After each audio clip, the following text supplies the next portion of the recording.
Hello, hello, hello, hello. Hi. Yeah, we're open. We're so fucking open. Oh boy. I slept like absolute fucking shit. Like absolute fucking goddamn shit. Also, I'm gonna play this just because I've been really liking the song again. I don't know. Anyway, but yeah, hi. How's everybody doing? Hopefully everybody's been doing okay. I slept like shit. I mean, granted, it's probably mainly just because of the fact that my sleep schedule started to get fucked up again. Thank you, Hammy. Fucking she was streaming Sonic 06 last night, and it was a treasure as usual. Although to be honest with you, unlike the Hitman stream, where that was mostly just Hammy being a special gal. Sonic 06 is just trash. This is fucking trash. So I don't necessarily blame her too much for all that stuff. But yeah, no, I just didn't sleep very well, unfortunately, this time around. And, yeah, yeah, not really much has happened, because I literally, like, woke up, like, oh, well, what fucking time? Like, literally not that long before, like, I think at, like, 11:30, actually, a.m. is when I woke up.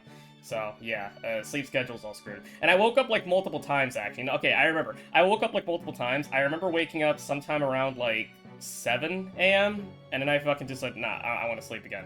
So I slept, woke up again at, like, 9, slept, woke up again sometime around, like, 11:30 or some shit. So, you know, yeah, not a very good sleep this time around, but, you know, it's also why I have a second coffee, because I'm gonna fucking need it. But yeah, that's basically that's pretty much my morning. I didn't even have time to fucking get and read more of Satanophany, though. It was very unfortunate. So, but yeah. Hello, cutie patootie. You come around here often? Very much so. This is my house. What do you know? So yeah, I would hope so. You picked a very good game to wind down. Yeah, that's true. That's very true. Yeah. Because like, I definitely need it. I definitely fucking gotta need it. But, but yeah, not much to talk about this morning because my morning literally kind of just started. I did peruse around, you know, your zitters and whatnot.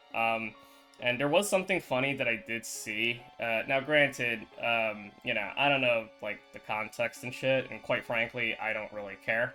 But there is something specific that I want to point and laugh at, or at least, like, just talk about and laugh at. So, there was a fucking tweet that came around on my timeline. Very rarely, you know, most of my timeline, one, I wouldn't be able to show you, because most of my timeline is just, like, you know, things I can't show on stream. But, you know, it's kind of what happens when you follow, like, nothing but, like, Japanese artists, or just, in general, Asian artists, honestly. Because I think there is several Chinese artists that I follow as well. But anyway, the point is that fucking, every so often, some Western trash will show up on my fucking timeline, alright? And it was like a fucking drama alert tweet or whatever, talking about, like, apparently fucking Ethan Klein, H3H3, like, got all pissy, something about, like, Markiplier unfollowing him and then, like, blocking him or something. I don't know, I don't really care, right? That's not even, like, the thing I want to point and laugh at. What I mostly want to point and laugh at, right, is specifically that, like, when I was looking through the replies and shit, right, uh, he's still beefing with Ethan Klein. Okay, so I'm gonna presume that this is like an ongoing thing, I guess. I don't know. Again, I don't necessarily care. But like what I find funny, this is the specific thing I find funny about that, right? Is specifically like looking at the replies and stuff and seeing a bunch of people go, literally who? To fucking Ethan Klein? It's so fucking funny. I don't know why. Like, just the idea that fucking got him, like, Ethan has done nothing but bitch and whine and, like, spout a bunch of fucking nonsense, right? Irrelevant fucking nonsense for so long that people don't even remember who he is. I mean, granted, you know, I understand that, like, e-celebs and shit, you know, they kind of come and go as the years go on and stuff, right? But, like, you know, it's just kind of funny. Like, back then, you know, a lot of the internet knew who Ethan was, or at least, like, cared enough, right? Like, the, you know, a lot of, like, the stupid shit with the humongous stuff, and, like, the Vape Nation stuff, all that stuff, right? Which, you know, you could say is, like, pretty stupid and cringe, right? I mean, granted, It was just like the stupid and cringe shit of like, it's basically the equivalent of like the Hawk Tua and like the whole skibidi bullshit nowadays, you know? It's basically kind of like the same level, really, of stupid nonsense, right? But he was like relevant back in that time, like fucking several years, like 10 years back, right? But now, like, things have moved on so far that people are like, who? It's so fucking funny to me. I don't know why. Like, that specifically is what I find funny, you know? But yeah, I don't know. It's just kind of amusing to me that, like, whatchamacallit, he's, like, fallen out of relevance so fucking hard. People are literally hooing Ethan now. Good. Yeah, ongoing for 8 years? Really? Yeah, I'm not aware of that. I don't fucking follow Ethan Klein anymore at all. Like, I used to watch, like, his silly videos back when he actually did do silly videos back in the day. And then, like, he did his podcast stuff, and, I wasn't interested in his podcast stuff. And then, like, after a while, like, after I stopped, like, paying attention to him, like, every so often, like, I just hear about, like, him saying something completely unhinged, and it's just like, oh, okay, I guess this is the path he's going. That's fair, I guess, you know, I suppose. But yeah, that's like the extent of like my thing with Ethan. Like I've been aware of him. I used to watch his like silly videos when he did like silly goofy things. And you had like the whole like copyright stuff that was going on with like that one guy that sued him and shit. That was like a big thing at the time. And like I guess like nothing really amounted to that after a while. Hang on, sorry, I gotta bring up the pop out chat. Then we go at each other's sponsors. H3 actually normalized deplatforming others via sponsors spamming old clips. Really? Ah, I see. Kind of reminds me of whatchamacallit. One of the part of the reason I stopped watching Jim Sterling, because there was a certain point where Jim Sterling, and this was before, you know, Jim Sterling went to Stephanie Sterling. I just stopped watching fucking goddamn Jim Sterling, like, even way before that, because, like, his fucking content just basically plateaued, and it basically became the same shit, where it's just like, oh, my Konami sucks, my EA sucks, stuff like that, right? And it's just like, it's just not, I don't care. It's not useful info to me anymore, because, like, I don't even fucking bother with those kind of fucking goddamn companies these days. I can't even think of, like, the last EA game I've ever even fucking purchased, to be honest with you. Konami, I mean, I guess, like, the closest I could think of is, like, the ports of Castlevania and shit like that, I guess, right? But, like, what the fuck did they even do, right? Like, I don't know, man. Like, I just don't, it's not useful to me.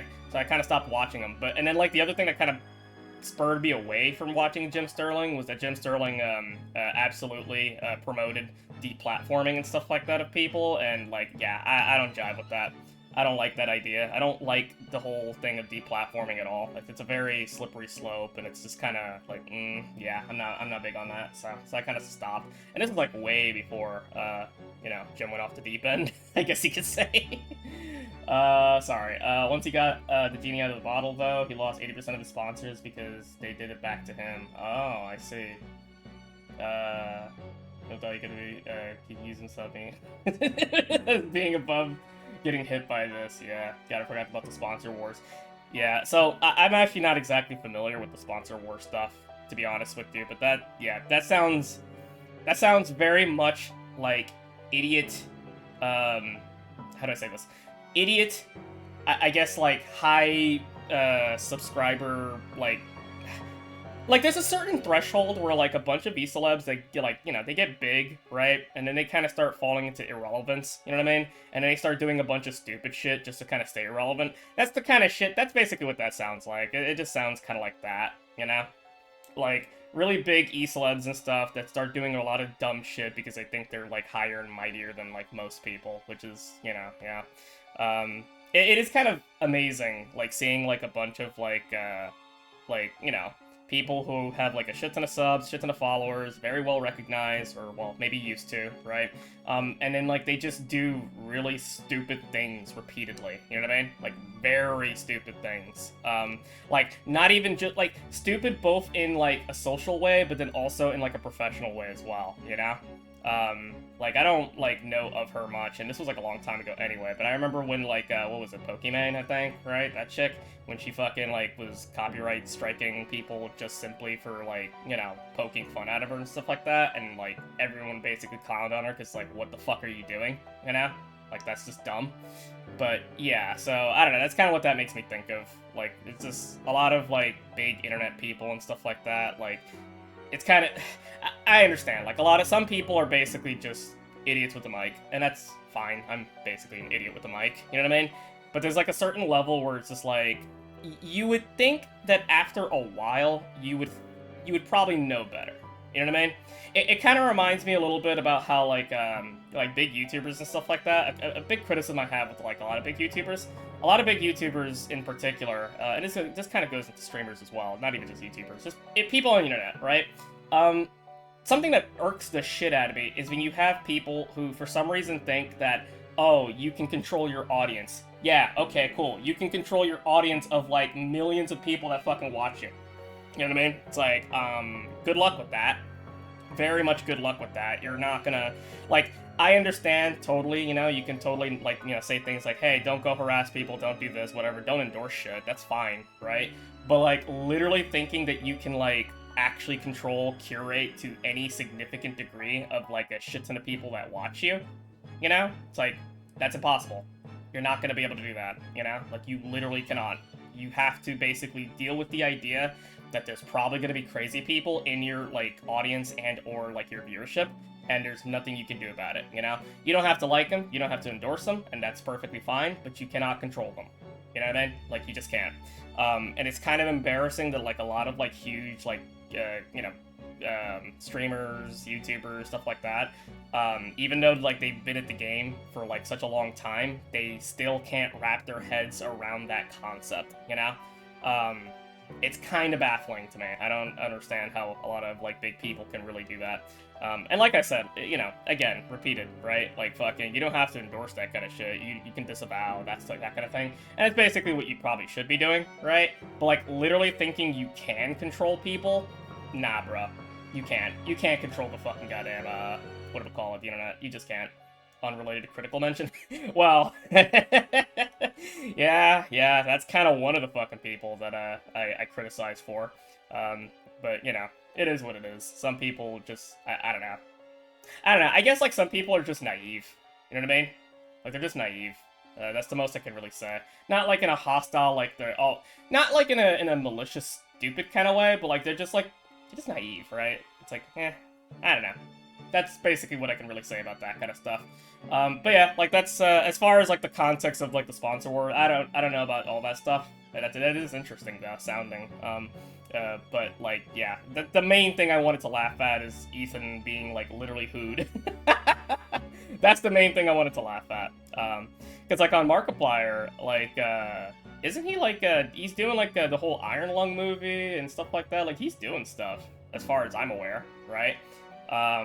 I can't think of anything that Ethan's been doing, other than just, like, being podcaster dude screaming and, like, you know, yelling about a bunch of irrelevant nonsense, or at least just dumb nonsense, you know? So, I mean, you know, good on Markiplier for at the very least doing stuff, I guess. I don't know. But yeah, that's the most I could really say about that kind of shit. That's mostly what I care about, or at least think is funny. But yeah, no, fucking, in terms of, like, other stuff, actually, let me take a drink of my coffee before it goes cold. Oh. Ah. Good stuff. But anyway, but yeah, no, fucking, like I said before, I've been feeling kind of, like, today, like, this morning, for the most part. I saw that, it gave me a giggle, and, what do we call it? I also, for some reason, decided to fucking start listening to, like, Demon Souls soundtrack, which is what's playing right now. It's the, you know, One Who Craves Souls, which is, oh, such a beautiful fucking goddamn piece. I love it so fucking goddamn much. It's beautiful as fuck. And, like, it's kind of funny, because it made me think about, the multiple times that I have bitched about, like, you know, your Elden Rings and, like, the newer Souls games and stuff like that. And I was thinking about it a little bit more, about, like, what I really liked about earlier Souls games. Well, good thing this game soundtrack will bring it back to your feet. Yeah, no, absolutely. But, like, one thing I was thinking about is, like, why I like the older Souls games and why I take issue with something like DS3 and, like, Elden Ring, right? And I think, like, the reason why I take issue with Elden Ring for a lot of reasons. It's not even just, like, gameplay reasons. It's also just, like, a lot of other stuff like music, aesthetic, tone, atmosphere. Now, granted, to be fair, let me be completely fair to Elden Ring. Elden Ring's aesthetics I do think are pretty good. My issue with them is that I don't think it just doesn't appeal to me personally as much as something like, say, DS1, Des, Bloodborne even, to be honest with you. It's just not exactly tickling my fancy. Especially like in the base game. Most of the areas in the base game's aesthetics and shit like that, like, yeah, they're pretty, but it's just like, eh. I don't know. It doesn't hit the same way, right? Like, it doesn't hit the same way as, like, going through, like, a Victorian fucking danky, dark, dreaded fucking out area with a bunch of fucking fog everywhere and shit, you know? And then, like, there's just weird, crazy fucking goddamn, like, crazed villager, townsfolk, you know? Lichens and shit, and then, like, you know, you step forward and all of a sudden there's, like, some crazy eldritch thing, cosmic horror that just grabs you and shit, you know what I mean? Like, I love that kind of stuff. Hell, even like the Forbidden Woods or like the little route towards Hemwick Charnel Lane, all that stuff is so like peak horror. You know what I mean? I love that kind of stuff. I love those aesthetics. They're very good. And then even stuff like DS1, right? Where it's like, I love the abandoned dreariness, right? Like this almost kind of like sad dreariness to places like Undead Burg and Undead Parish, you know? Hell, okay, a lot of people fucking bitch about Tomb of the Giants and shit like that. I like Tomb of the Giants in DS1. I do. Is it an annoying area? Very much so. It absolutely can be. But the reason I like it so much is because that's peak fantasy, bro. That's really good, like, you know, storytelling for, like, a fantasy. You know what I mean? Like, can you imagine? Like, I don't know. Like, I just like the idea that it's like, okay, for this area, it is dark as shit. You better either, A, have, like, a light source, or B, you know, hey, buddy, get good luck following the little fucking goddamn, whatchamacallit, the little prism stones, or the coin, no, it's prism stones in that game, yeah. Like, good luck. You know what I mean? Like, that's just, like, peak fantasy, you know? I don't know. I like that kind of stuff. Sure, yeah, Izalith is, you know, I like the aesthetics of Izalith. It's kind of a shitty area because it's rush as fuck. But I like Tomb of the Giants. I like that kind of stuff. I like the, like, very vast emptiness of fucking goddamn, and the darkness of New Londo when you, like, unsync it and stuff like that, you know? I like that kind of stuff. I don't know why. Like, this, I think that's kind of like the thing that I really like the most about these earlier games, is that I love the tone and aesthetics. The tone and aesthetics are just fucking kind of beautiful in those games. They're very much like peak dark fantasy, and in the case of like Bloodborne, you know, kind of fantasy, but very much like, you know, Lovecraftian, which is, you know, obviously the whole tone and stuff like that game's going for, and I think it fucking succeeds perfectly. And in like in Elden Ring's case, I mean, it's just like I don't know, it's a tone that I personally am not all that crazed about. I mean, granted, there were areas in the DLC that I thought were fantastic, like, probably my favorite area in the DLC of Elden Ring's Shadow of the Erdtree is the two-finger canyon zones or whatever, right? I love those areas. They're so, like, eerie and alien and fucking weird. They got, like, all these weird fucking, like, almost, like, xenomorph lampreys and shit, you know? Like, it's fucking wild. And they do, like, weird magic bullshit at you.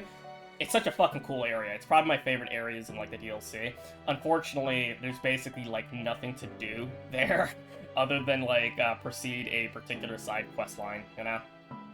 That's kind of about it, which is a little unfortunate, but, you know, I at least really love the aesthetics of those, like, two areas and shit. And I really like the, I don't know what it's called, but there's this, like, one zone, like, in the southern kind of border of the Shadow of the Erdtree area, right?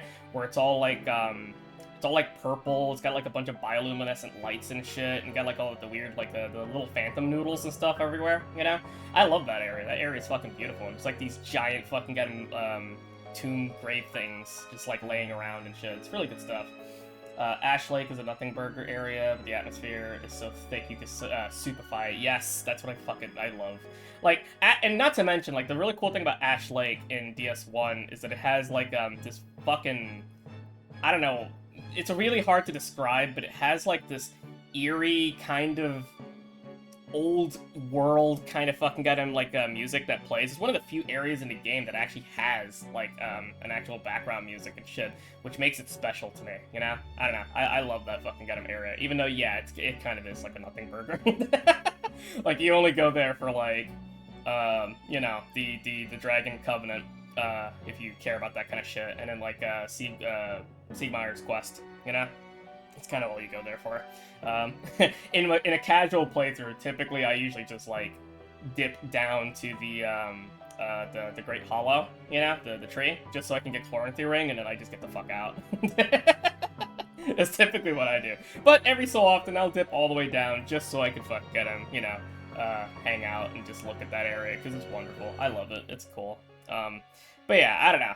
That's kind of like the thing I like about these earlier games. And something that kind of bothers me about like the newer games and shit is that there's such a heavy emphasis. And to be fair, I'm a little guilty of it too. There's such a heavy emphasis in the newer games when it comes to like the bosses, you know? Which is kind of funny because like a lot of the bosses in like the earlier games, like especially DS1 and even Des, right? A lot of them like, yeah, like they're a good way to like, they're a good way to punctuate an area, right? Like at the very end and stuff like that, and you move on to the next, right? But there's a lot of, like, kind of... How do I say this?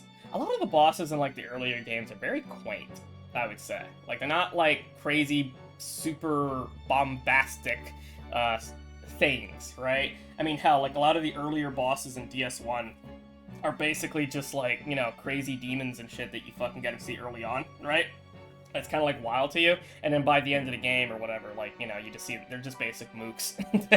You know what I mean? They're like a dime a dozen, which I, you know, sure, I understand. Izalith kind of just copy paste them all over the fucking kind of place. I understand that, right? But I kind of do like that idea of like, you know, oh hey, like these crazy demonic entities and shit that are wild and crazy and stuff like that, right? And then like later you're so fucking high leveled and shit like that that to you like they're nothing. Like you just fucking like three-shot them later, you know? It's pretty cool. It's a nice little progression of power, you know what I mean? In a way. Guy with two dogs. Yeah.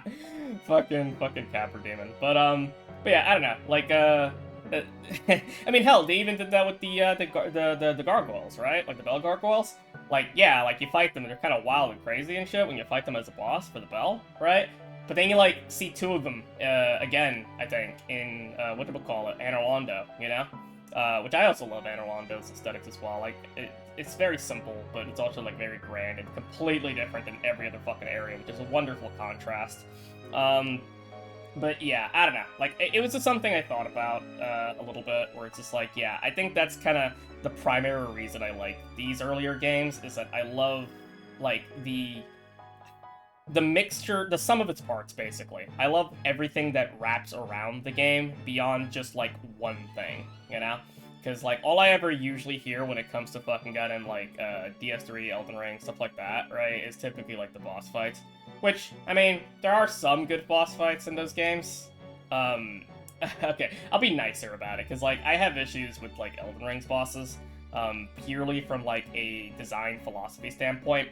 And one of the reasons I have issues with it is simply that, like, most video games, especially, like, action games, right, like, and I understand, like, the Souls games are action RPGs, but my issue is that as the games kind of went on, and I guess to an extent I can kind of blame Bloodborne for a little bit, right, is that they kind of sort of slowly de-emphasize the RPG fantasy elements, I guess you could say, and kind of go, like, hey, we're trying really hard to be, like, an actual, like, action game, and every single time I think about that, my brain just goes, you are not Devil May Cry, you are not Bayonetta, you are not Metal Gear Rising, you know what I mean? Like, you're not any of this shit. Stop trying too hard to be like this, right?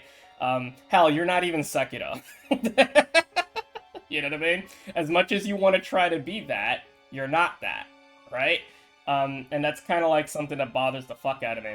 And even then, I'd argue a lot of the bosses in fucking Elden Ring don't even do it well or properly, or even when it comes to, you know, what actually makes sense in, like, action games. Because, like, you know, you see things where it's like, okay, you see this attack, it's going a certain speed, you would expect it to be either a very quick attack, you know, that's supposed to catch you off guard, or a very slow attack that hits like a motherfucker, right?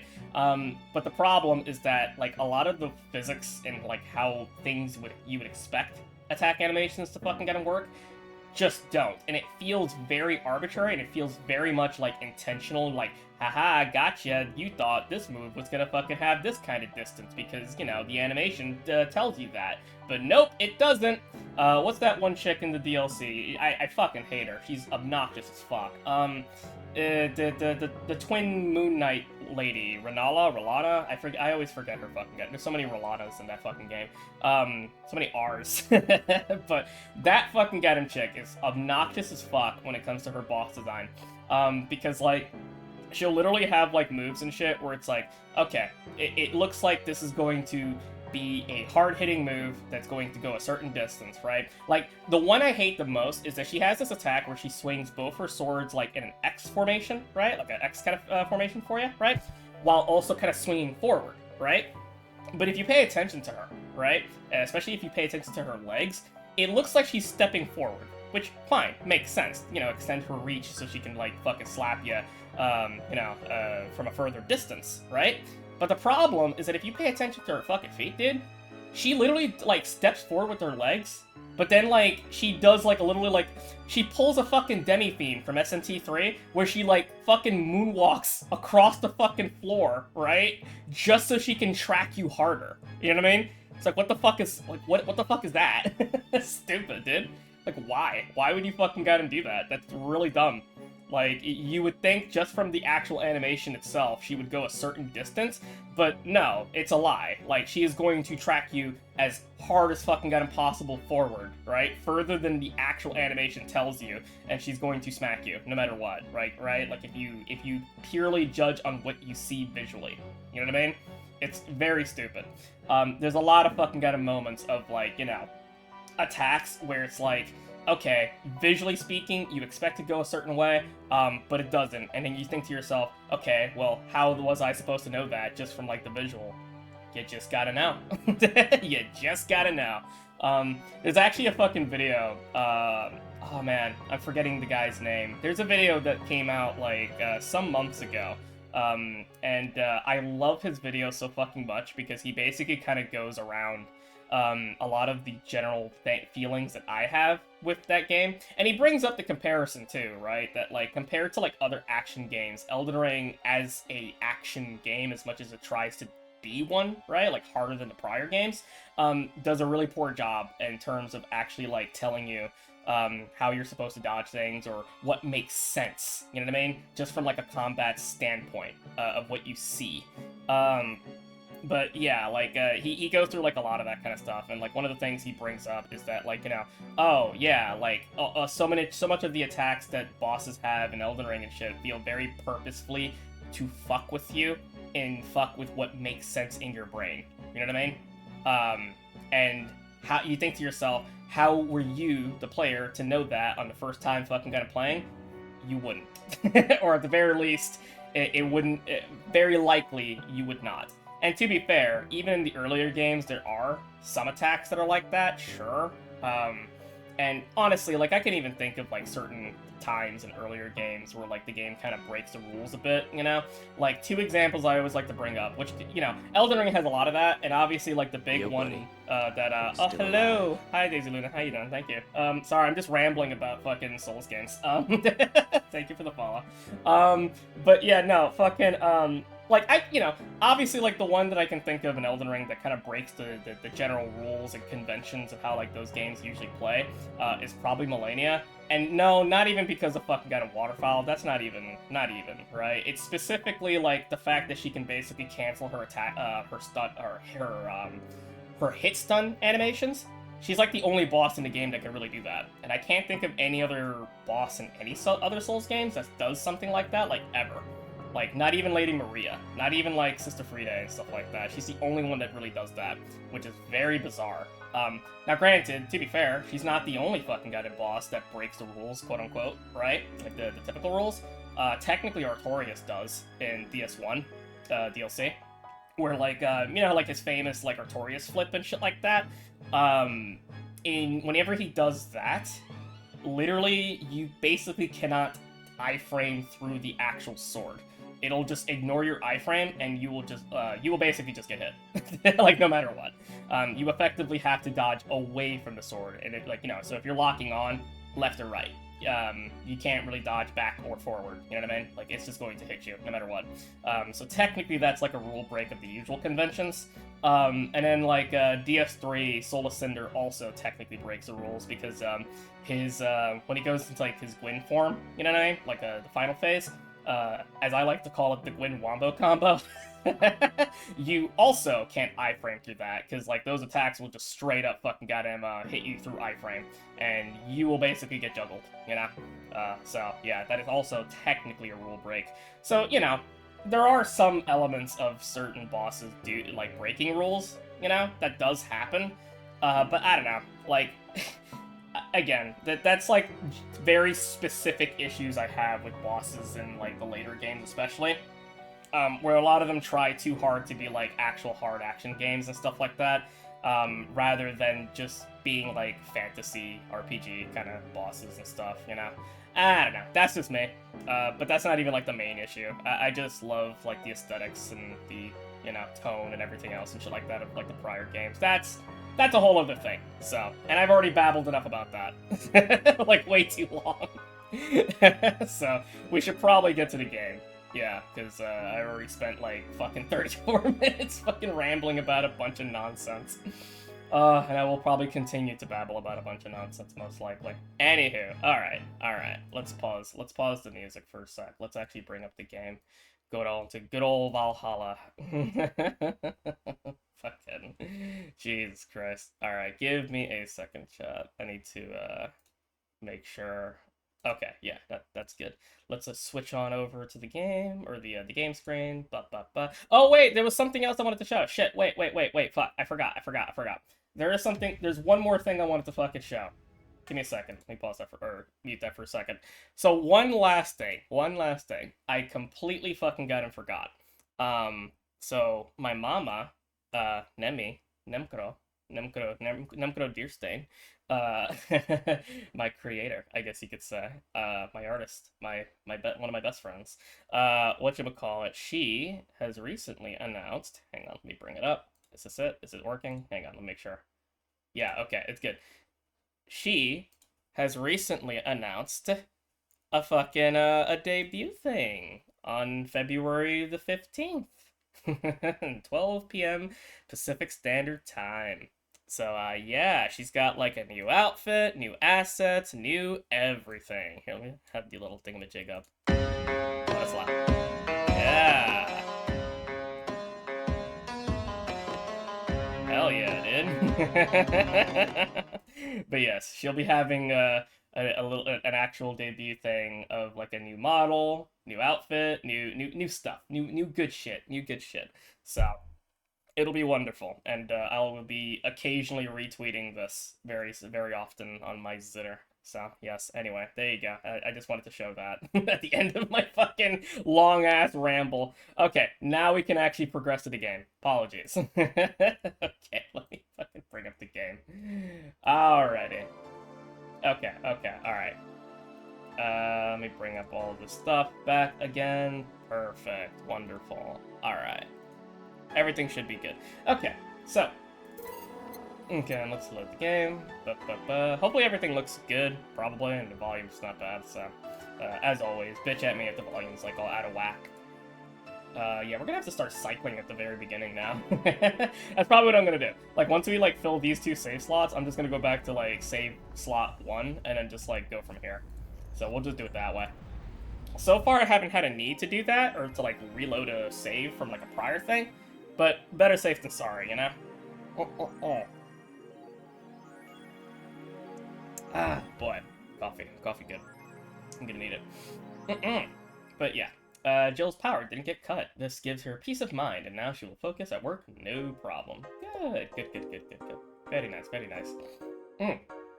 Bill paid. Didn't you have a boyfriend named Bill? Gonna. Alrighty, so yeah, I believe last we did this, we didn't read the augmented eye, because I left it so I can read it for later, and we're gonna do that, so let's check out what we got in the news here. Update, Lilum receiving mysterious message, or, oh yeah, okay, because we read this last time, where there was like really weird like signals and weird shit with Lilums that they can't, what was it, like record or something like that? So, but yeah, anyway, I guess we got an update on this. It looks like we were able to record and transcribe one of the messages sent from one of the compromised signals. Oh, okay. Joe Wren, the anchor from our popular TV newscast, served as our very own test subject for the investigation. White noise. Who are you? Are you really alive? Laughs. You are special to me. You are everything to me. It's time to become one. White noise intensifies. End of transmission.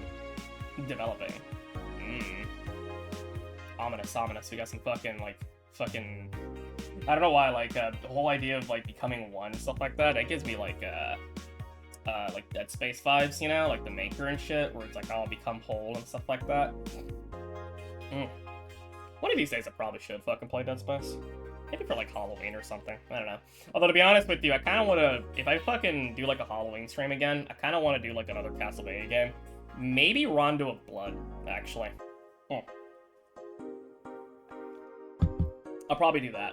I probably won't do a drunk stream again. Maybe I will, but not to, like, such a severe degree. But we'll see. Okay, let's see. Nanomachine rejection has taken 80 lives this year. The health of oh wait, we didn't read the what she said. Spooky or a made-up story.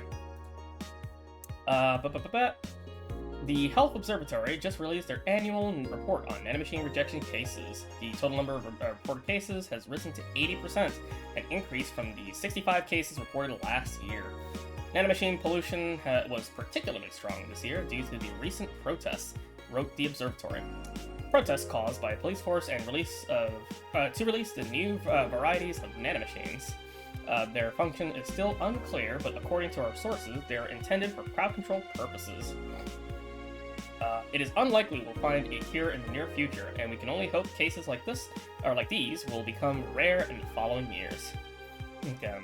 I wonder if she's among these 80. Probably, honestly, as sad as they may sound.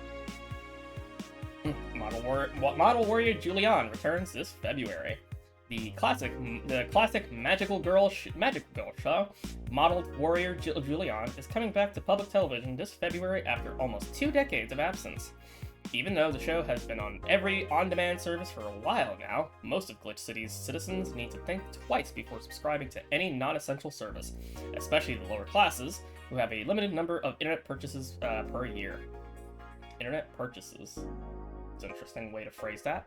The show's return is certainly welcome. Today's parents will finally be able to share a piece of their childhood with the kids without risking dinner or breakfast. Is that a tear in your eye? No. Aw. Here, there you go. Turn on your massager. Anyway, okay. Alright, but yeah, I guess that's basically about it. I wonder if there's any like nano camo. Because yeah, I believe Rika, you suggested we could probably buy like a nano camo now. Probably. I kind of want to get this one, but like either this one or that one or this one. I don't know, but like they're so expensive. Like they're very expensive. I don't know. You know what? We'll see. All right, here's what we'll do. We'll do like one shift, and I'll probably buy this one, maybe this one, because like I actually can't tell who that is. Is that Dorothy? I'm not 100% sure. I also can't tell. Is this Kiramiki? Not 100% sure. I don't know. Either way, one of these two will probably fucking get him by. We'll see. But yeah, we'll probably buy something like afterwards. So, anywho, all right. Blue is Kita for sure. Okay, and then like the yellow one, it kind of looks like. Hang on.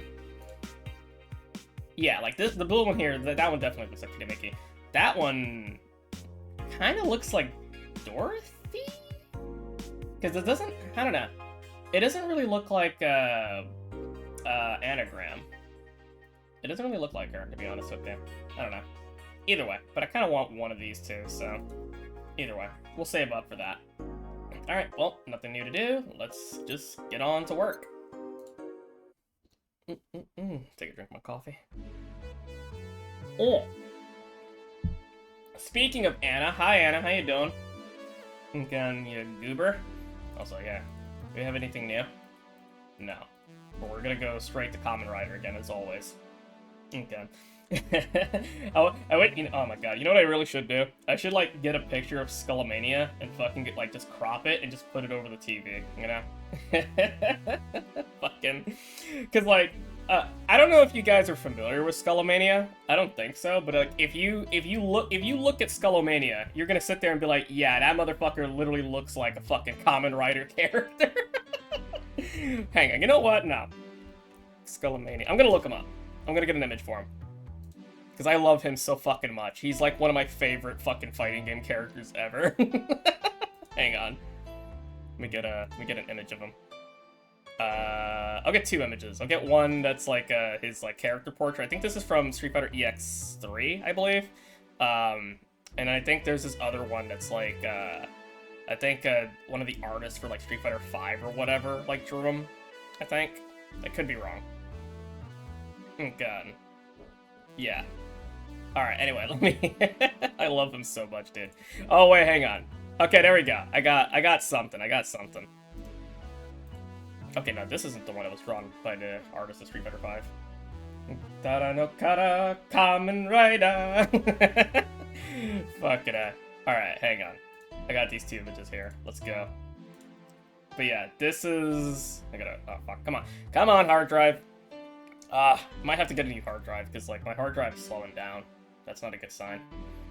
Yeah, okay. Look at this guy. Look at this fucking dude.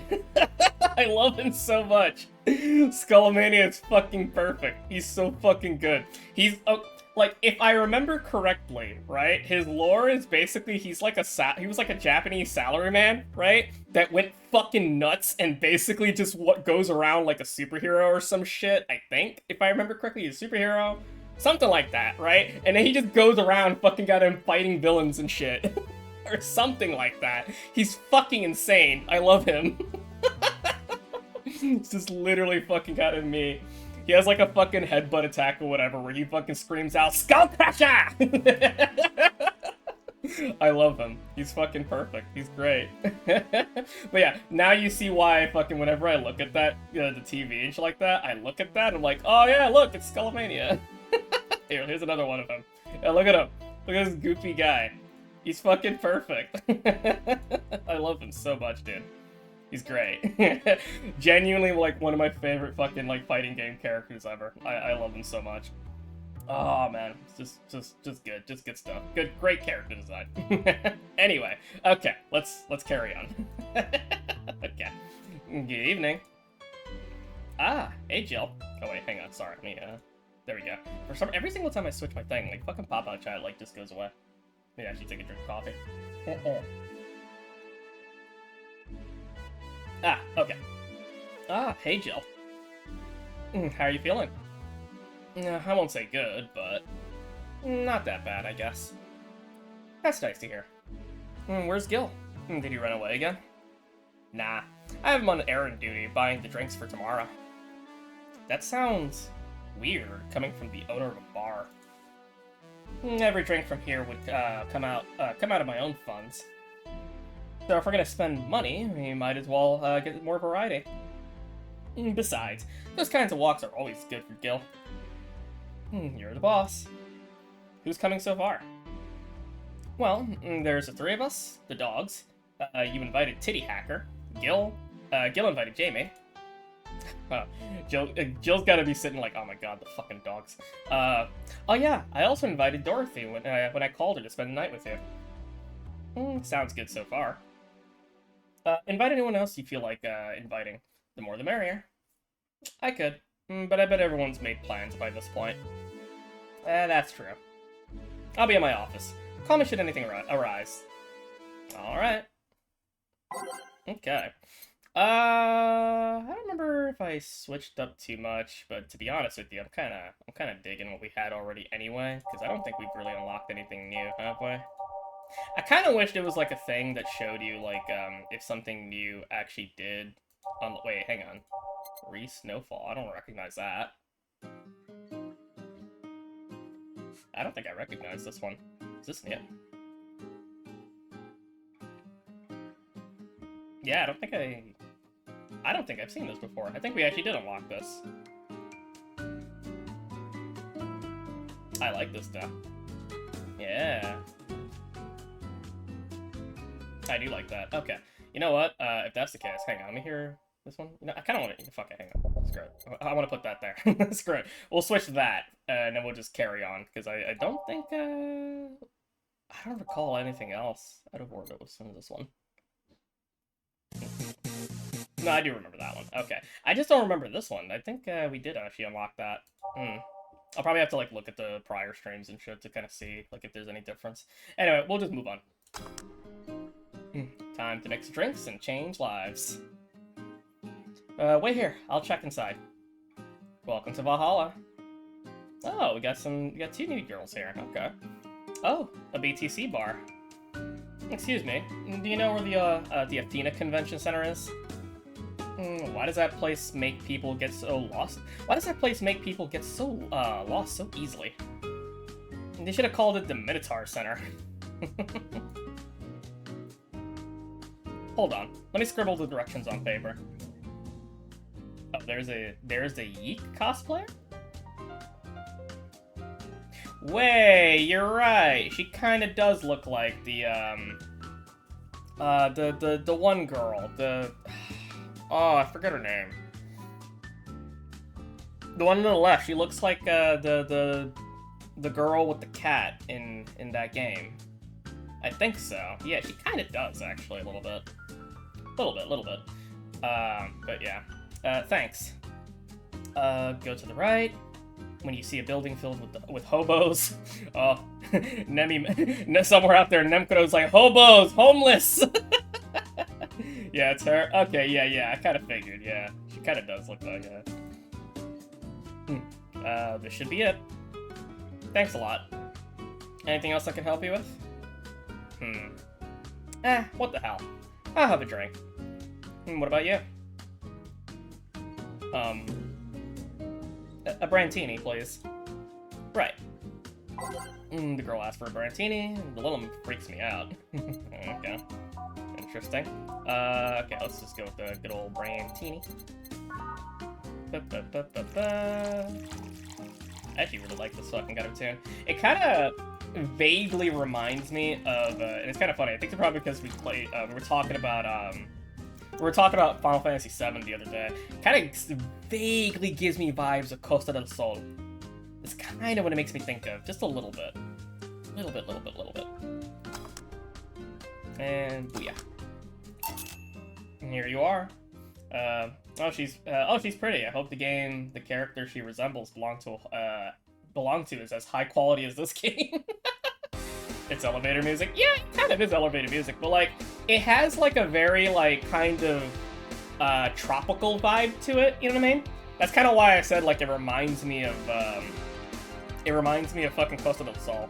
Kind of what it gives me vibes of. I don't know. But anyhow, here you are.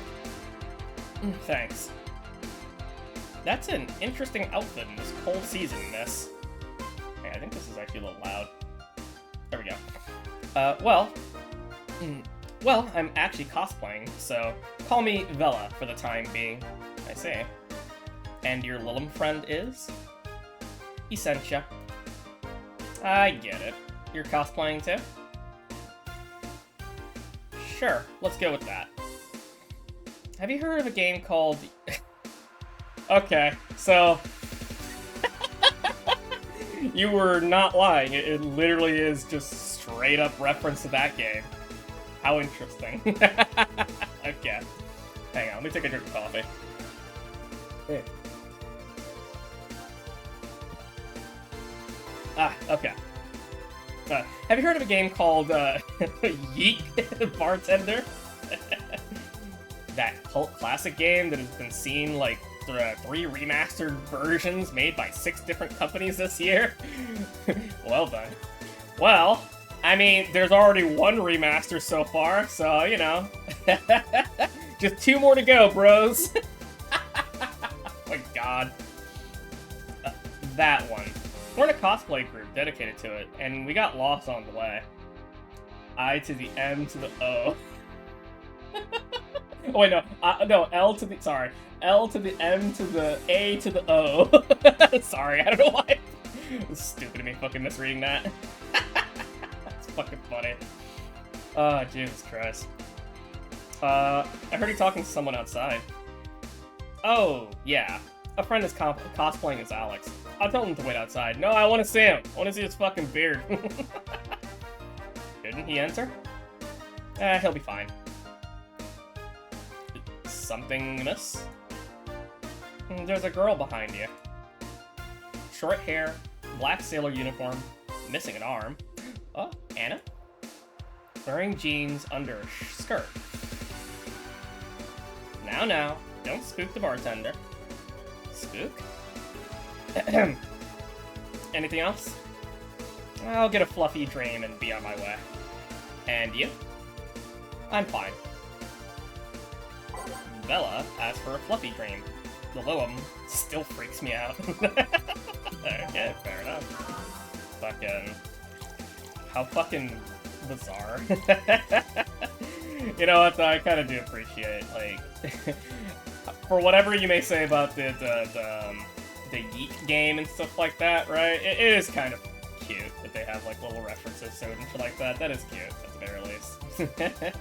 If I ever make a video game and shit like that, right, which will probably be terrible, it'll probably be terrible, and then fucking, whatchamacallit, it'll be like, it'll have, like, the dumbest fucking plot ever, right? Like, it'll be really fucking goddamn dumb and just filled with all my stupid fetishes. But, whatchamacallit, but yeah, if I did, I would totally be like, you know, hey, I'll reference other games, why not?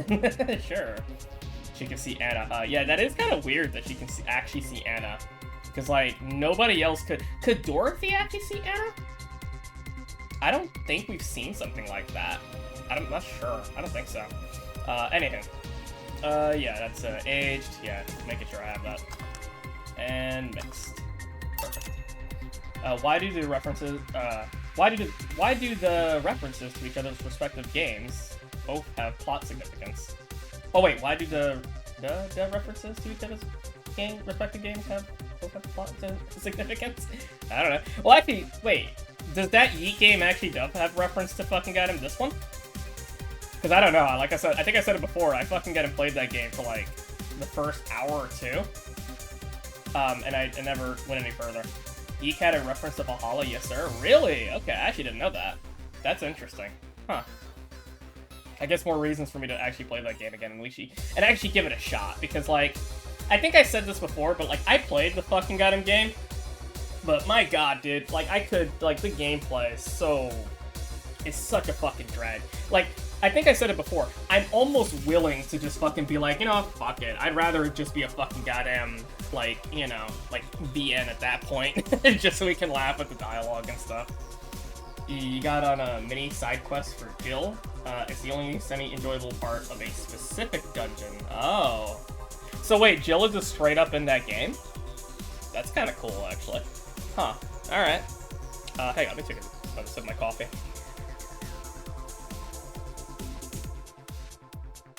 But yeah, no, like, I said it before, like, my main problem with that game is mostly the gameplay. The gameplay was the thing that really turned me off from the game, because it was such a fucking drag.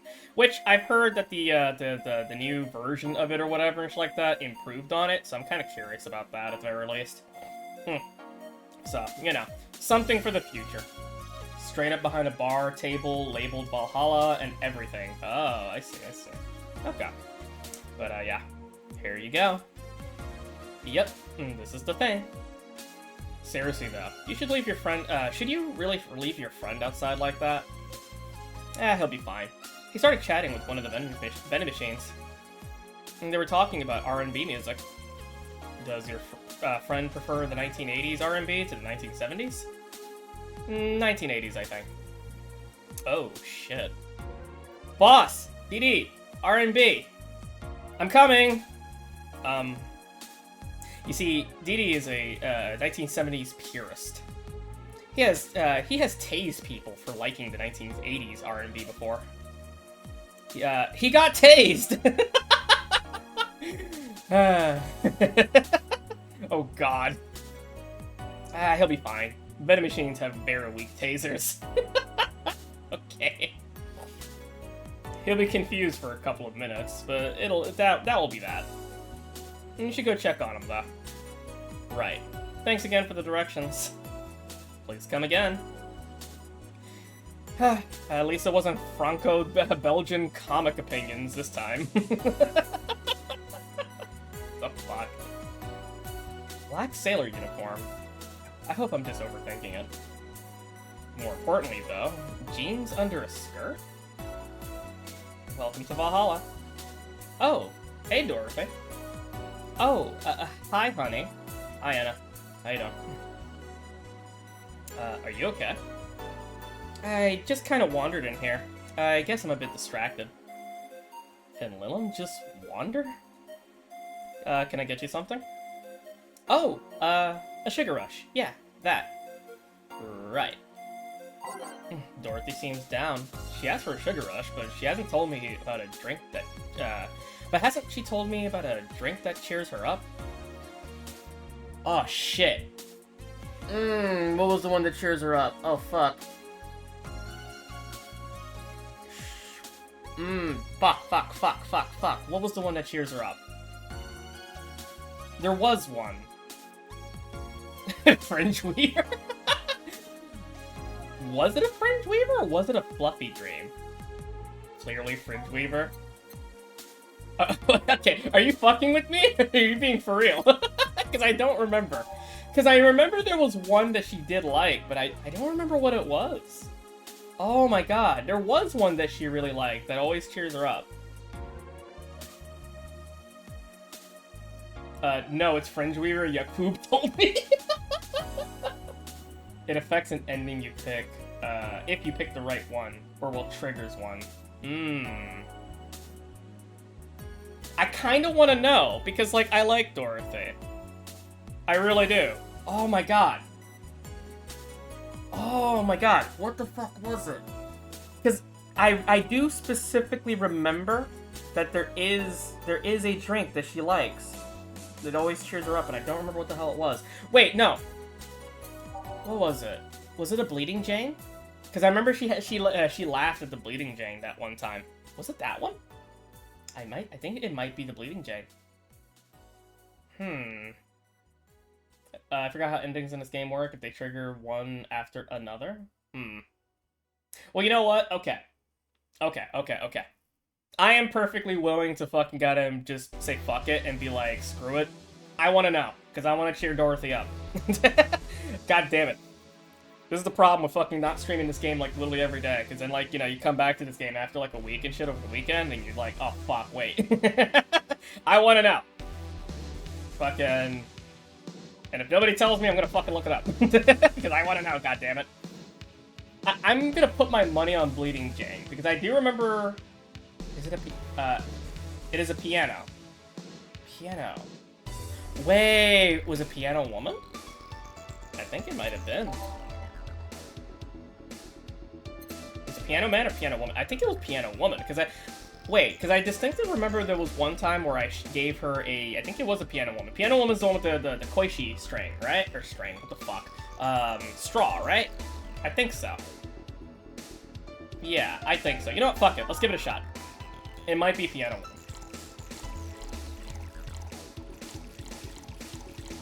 Oh, God. Yeah, for some reason my brain was thinking Bleeding Jane, because I specifically remember that there was like a joke or whatever that made her laugh about that. But no, I think you're right. I think it actually might have been Piano Woman, because I distinctly remember her being happy after giving her a drink that had like the Koishi straw. Okay, so 5 of those, 2 of these, 3 of these, 3 of these, aged, mixed. Okay, fair enough. Let's go. Booyah. Here you go. This is... Didn't you say you liked having a piano woman whenever you felt like celebrating? Or were feeling down? I did? Wait, I did! You actually remembered such a thing. Oh, you're so sweet. Oh, I just saw the little heart. She had like the little heart pupils. That's cute. Wait, she did it again! Oh, it's actually wait, hang on. No, I want to see it again. Hey, it's like literally for like 2 frames. That's beautiful. I love that. Or like 3 frames. Oh, that's fucking great. That's cute. I like that. Pat, pat, pat, pat, pat, pat, pat. I was half expecting her to say that she meant a literal piano woman. I'm glad I was wrong. She's so fucking excited. She's so surprised. Holy shit. So much silence. By the way, thanks for staying with me the other day. Turns out I really needed that. So, did you enjoy the soda? Oh, did you find that one out? Was it supposed to be a secret? No, but don't go around telling everyone about that. I did it because it was you who needed my help. But a hug night is usually one of the most expensive services. Hug night being one of the most expensive services. That's... Huh. Weird. Might be consecutive ending. Shit, we missed Alma's one then, and Virgilio's. I see. Well, it's fine. It's okay. As long as we get at least Dorothy's, I'm okay with that. Okay, you know what? Here, I'm a spoil. Alright. Not spoil, but like, I'll say this. As long as we get an ending involving Dorothy, I'll be fine. Missed Virgilio ending. And, you know, fuck that. I don't give a fuck about that weirdo. Fuck him. But yeah, okay. Nah, it's fine. All I care about is Dorothy, okay? Because look, here's the thing, right? Like, unfortunately, right? I can't, you know, I'm Jill, so... so it's like, you know... Oh, wait, you know what? Actually, okay. Without giving me details, Rika, is there an ending with Stella? Or, excuse me, is there an ending involving Stella? Yeah, I got Jill of Trades by getting all of them. Fuck, I wish I remembered. Okay, that's fair. Okay, if you remember, is there an ending thing involving Stella? Because I'm gonna be real with you, right? The 2 characters that I really, like, actually care about, well, not care about, but, like, really, really want to see, like, the actual endings involving with or whatever, is Stella and Dorothy. Those will be, like, the 2, right? Everybody else, it's like, if I get it, that's fine. You know what I mean? Like, I'm not, like, super, like, worried about it, I suppose. You know what I mean? Like, Virgilio, I don't give a flying fuck. If I miss Alma, then that's disappointing, but that's fine. There's an ending for Stella? Okay. So, but it's part of Kid and Mickey's thing. Oh, wow, okay. Alright. Well, either way, I'll just put it this way, right? Dorothy and Stella are, like, the 2 that I will probably care the most about, okay? Everybody else, like, I'm fine with, like, maybe missing, you know, if it happens, it happens. If it doesn't, it's fine, right? But I'll put it like that way, okay? So, but yeah. That's what I'll say when it comes to that kind of shit, so. But yeah. Justice for my goat. No, fuck Virgilio. It's fucking twat. Oh boy. You kind of fucked yourself out of doing it by serving, say, an alcoholic drink that she may have on meds. Wait, no, I don't think I served her an alcoholic drink when she was on meds. No, I don't think I did. I served her, okay. I served her a drink that had optional alcoholic. I never put alcohol in it. Did she? But wasn't, no, okay. So, okay, based on memory, the first time she came over, she was on meds, and I don't think I actually gave her anything alcoholic. Like, I think I gave her the ones with, like, optional, but without actual Karmatrain. And then, like, the second day she came in, I don't think she was on meds, like, she was fine. And I think I did give her an alcoholic drink when she was with Stella, I think. Based on my memory. So I don't think I fucked myself over on that. I think. She asked for 2 drinks? I'd have to go back to the stream, because I'm almost positive I didn't. She was alone when you served her that? Weird. Okay, well, either way, it's fine. Whatever happens, happens then, if that's the case. It's all good. I guess we'll go with Dorothy, I suppose. If we can get her ending then. If it's at least, like, the simplest, I suppose. I don't know. Anyhow. Also, I want to comment on the idea of, like, Hug Night being, like, one of the most expensive. That's kind of interesting. Like, I guess, like, I don't know. Like, I just kind of find it interesting. You would think, like, the opposite would be, like, true, you know? But I guess not. Not in this. It's kind of interesting. Anyway, okay. It is? Hey, I don't know if the client has body odor or something like that. The fuck you mean, Dorothy? You're gonna be dealing with body odor any- Never mind. Why am I questioning this shit? Not to mention, it limits the chances of getting any other client that night. Okay, alright. Actually, alright, just by that logic, that kind of does make sense. Because if you're spending the entire night, like, just doing, like, a hug night or whatever, then yeah, I guess that would mean that you wouldn't be able to, like, you know, do whatever you need to do. It wouldn't be like the other one, right? Where it's like, you do your business for, like, I don't know, an hour or some shit, right? And then you just move on to the next client. So yeah, no, I guess by that logic, it does kind of make sense. Yeah, okay. Still, did it help? Yeah, it helped me cool down a lot. So, from what Dana told me, someone close to you died, right? Yeah. Do you want to know more about it? Do you want to tell me about it? I brought it up enough times already, I think. No problem, then. You were sad, and that's all I needed to know. Sorry for the loss, though. I mean it.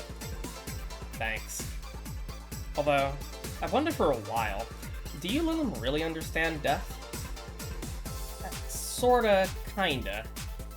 Our whole database is constantly being backed up in the collective source. Even if our bodies are destroyed, we can be deployed again with our personalities and memories intact. So our concept of mortality might be different.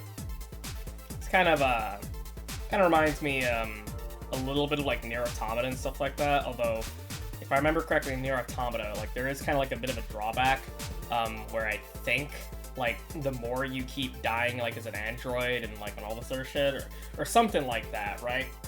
Sometimes like certain pieces of memory or whatever will get like corrupted or something like that, I think.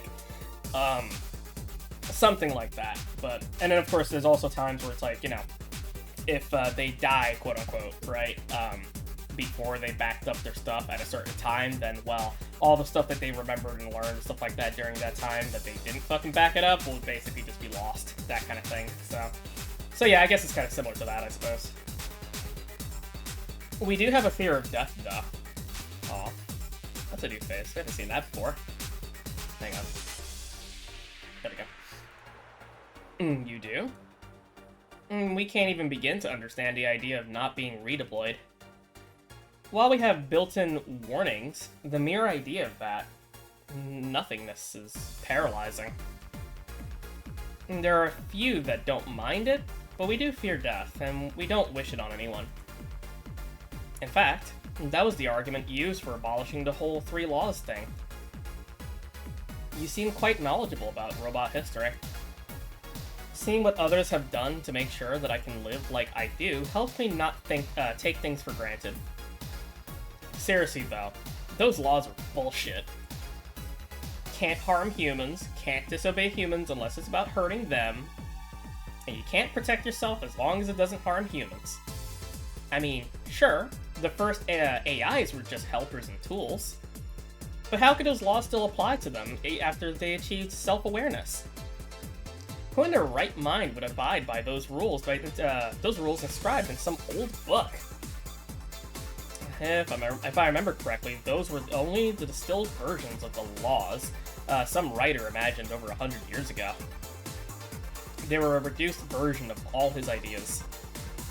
However, many authors afterwards took to them like they were the very laws of physics or something. And like many other things, people distill and exaggerate what they need and use it for their favor. Wow, you're a nerd. Look who's talking. You know, it's kind of funny. The rules that she just like mentioned and shit like that. That's very much like it's called they're talking about Asimov's laws. Asimovs. I'm actually not familiar with that, but you know, it's kind of funny. When they were talking about that, my brain went to Mega Man. Like in Mega Man, literally, like I think those were like the 3 rules of robotics, actually, like straight up, where it's like robots are not allowed to harm humans. They're not allowed to harm humans. I think that's like the first major rule, and there's like 2 other ones where it's like can't harm humans, can't like disobey them or something like that, right? And there's like a 3rd one, I forget exactly, but it's very similar to like what they just talked about. So, but yeah, I do remember like that's like a thing in like the Mega Man universe. So, which you know, kinda sorta, I think maybe still applies in the X series, although in the X series it's kind of a bit of a... That's a bit murky, because see, in the classic series, those are Asimov's laws? Oh, okay. Yeah, I'm actually not familiar with that. Basically based on Asimov's laws of robotics. Oh, okay. So, alright, so I guess that's where see, look, I'm very uneducated, okay? So I'm not 100% sure. But, okay, so I guess, like, the Mega Man laws, literally just Asimov's laws, then. Fair enough. Alright, that's fair. But yeah, like, the X series, though, is a bit, like, murky, because, like, in the classic Mega Man games, right, like, all the robots and stuff like that, like, they're robots, right? Like, they're programmed to be a certain way, act a certain way, that kind of thing. Like, they have, like, little personalities and stuff like that, but they're generally, like, programmed to be that way, right?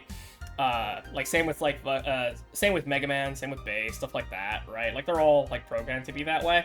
Although, they do kind of delve into the idea of fucking Mega Man gaining, like, sort of, like, self-sentience, you know what I mean? Like, self-awareness, right? The one game that kind of went into that, like, a little bit and hinted at that is Mega Man 7. Because at the ending of Mega Man 7, you know, the usual shit where it's like, you know, you beat Wily, blah, blah, blah, right? And it's like, you know, Wily does the usual, oh, please forgive me, you know, groveling on the floor and shit, right? But then Mega Man, like, straight up fucking charges his Buster, pointing it at fucking Wily, and he's, like, tired of fucking God Wily's shit, and then, like, Wily's like, oh god, wait, no, you're not supposed to kill humans! You know what I mean? And then, like, Mega Man has, like, this moment where he's, like, struggling to say, like, what was the line? It was something like, I'm more than a robot or something like that. That is, like, the only time in the entire classic series where they ever kind of delve into the idea of, like, Mega Man gaining, like, self-awareness or something like that. Like, beyond just being, like, programmed, you know what I mean? But, yeah. But, anyway, in the X series, though, all the fucking Reploids and, you know, X and Zero and all the motherfuckers and stuff like that, they're basically just like androids, you know what I mean? Like, they literally all have, like, you know, they can think for themselves, feel for themselves, yada yada, that kind of stuff, you know? They're basically, like, fully sentient AIs, essentially, right? Minus Mechanoids. Mechanoids is a straight up, like, robots, you know what I mean? That's like a whole other thing, but yeah. Anyway, sorry, I had to nerd out about Mega Man, as I usually do. But yeah, I'll have to look into the Asimov's law. I'm actually not very familiar with that, but I didn't, like, I wasn't actually aware that that's, like, a real-life thing. But, I mean, I guess it makes sense. But yeah, okay, anyway, sorry. Let's continue. Look who's talking. Let's change the subject a bit, though. The mood's getting gloomy. Your apartment is very comfy, you know. Yeah, it's a tad small, though. Sorry about that. And your cat is so cute. What was his name again? 4. Why 4? I figured if he ever got lost, at least I wanted I wanted to be able to yell 4. Fucking goober Jill. Jesus Christ. It happened once. You'd be surprised by how many golf players you run into. Jill, please. Oh my god. I want a cat so fucking bad, and if I ever get a fucking cat, I'm going to name it 4. Cause, like, okay, let me just say this. To be honest, I've always thought that I was more of a dog person growing up, but I realized, like, the older I get, I kind of like cats. I do. Like, cats used to hate me back, like, when I was younger and shit like that, but for some reason, like, as I get older, they like me. I don't know why. Like, I genuinely do not know why. Like, I like dogs. Dogs are nice, you know, they're wonderful, right? But, like, and they're cute. But it's just like, what do we call it? I don't know why. Like, cats, like, when I was younger, they used to fucking hate my guts, like, all the fucking time. But, like, nowadays, like, especially, you know, whenever I go to, like, you know, some of my, IRL friends' places that have cats, or, like, my mom's work and shit like that, you know, it's like, you know, sometimes there's, like, cats there and stuff like that. And every single fucking goddamn time I go there and shit like that, they always fucking gotta get chummy with me. They always get friendly, you know? They always, like, fucking rub themselves over my legs and shit like that, you know? Which is kind of bizarre, because, like, I've never fucking had cats do that, like, ever, when I was, like, a kid. They always fucking hissed at me, like, they wanted to kill me. But I love cats. Cats are adorable. And, like, I especially love, Nemkoro. She has a cat. She has a little black cat, named Luna, and she's adorable. She's, like, this little fuzzball. Like, she's scrunkly, she's, like, a little fuzzball, and, like, often she does, like, these crazy, like, crack-headed looking ass fucking faces and shit with these big eyes. It's adorable. It's a cute little shit. But yeah, I don't know. I kind of want a cat one day. And to be honest with you, even though I think my apartment, like, doesn't allow, like, my building doesn't allow cats or whatever, I might just say fuck them and just fucking get one anyway. It's like, fuck off. What are you gonna do, alright? Fuck off, dude. Fucking, so, you know, I'll just bullshit it and be like, you know, no, it's my emotional support cat, alright? Fuck you. I'll probably do that. Who knows? Because, yeah, I don't know. I really do feel like I need, like, a little companion anyway. Yeah, but, yeah. Anywho, but yeah, I want a cat. And every time you play with them, you can say, for play. Yeah. He was also named after someone. Really? Who? A Lilum kid that wanted to transcend. What? A movie character or something? Sure, let's go with that. Do you want anything else? Let's see if you know me that well. Give me something I'd like. Okay then. Gun. What would Dorothy order? Well, I did mention a Bleeding Jane. Because I'm pretty sure fucking goddamn Dorothy ordered that before, right? Because, like, wasn't there Flaming Moai? Fucking... The only reason I kept bringing up the Bleeding Jane is because, like, didn't Dorothy make a joke about the whole, like, menstrual cycle and shit like that with Bleeding Jane? I'm almost positive she did. Like, my brain is tingling. It's literally thinking Bleeding Jane. But, I mean, if you want me to give her a Flaming Moai, I could. I just keep forgetting what the actual thing for that is. So you have to type it, I guess. Again. Oh, gonna... Nah, it sucks and it's cheap. Okay, fair enough. Yeah. My brain is going Bleeding Jane. I'm pretty sure that is something that she would order because, well, you know, Dorothy. So we'll go with that. Okay. For these. Yeah, there's really not much to it, actually. So yeah, one Bronson. Oh, no. Yeah, okay, never mind. One Bronson, three of those. Yeah. No aging, no on the rocks, but blended. So, alright. Shake, shake, shake, shake, shake, shake, shake, shake, shake, and... Booyah. Here you go. Wrong. Aw, god damn it. Rip. Oh well. I still love you, but this is definitely wrong. Fuck. I still can't believe you actually remember what I said about the Piano Woman. It's always good. It's always good to keep a note of what regular's like, you know? I need to start writing shit down, actually. That's something I really need to start doing. I wondered for a while, though. Why do you keep coming back here? For you, of course. Come again? Why else would I come if not to see you? You're one of the few people willing to hear me out. Always filled with curiosity. And you're cute. Talking to cute people is always nice. There's also the bar. The way it's insulated from the noise of the city. It's really comfortable. And it's just a bit away from the street I'm always at. A win-win situation. I see. It was weird to see you down, though. Especially since you're always so lively. Well, I wasn't down, really. I was just thinking about a lot of things. Like what? Well, my mom, Guardian asked me to go on on Monday for a bit. And as much as I love her, being with her is usually tiring. Huh, she actually has a Guardian. Interesting. Guardian? That whole thing about someone taking care of a Lilim after they're deployed until they reach maturity, right? Yep, and I'm proud to say that I reached psychological maturity in just 1 year.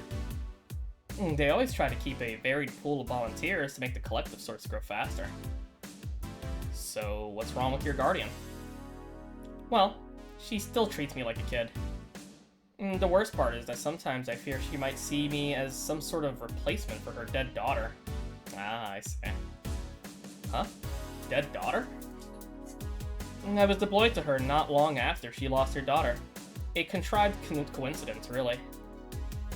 Even when I was still developing self-awareness, I always feared she might be using me as a replacement. She didn't, though. Or, at least, not consciously.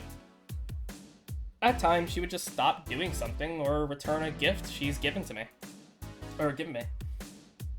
If she felt like she was projecting too much of her daughter onto me.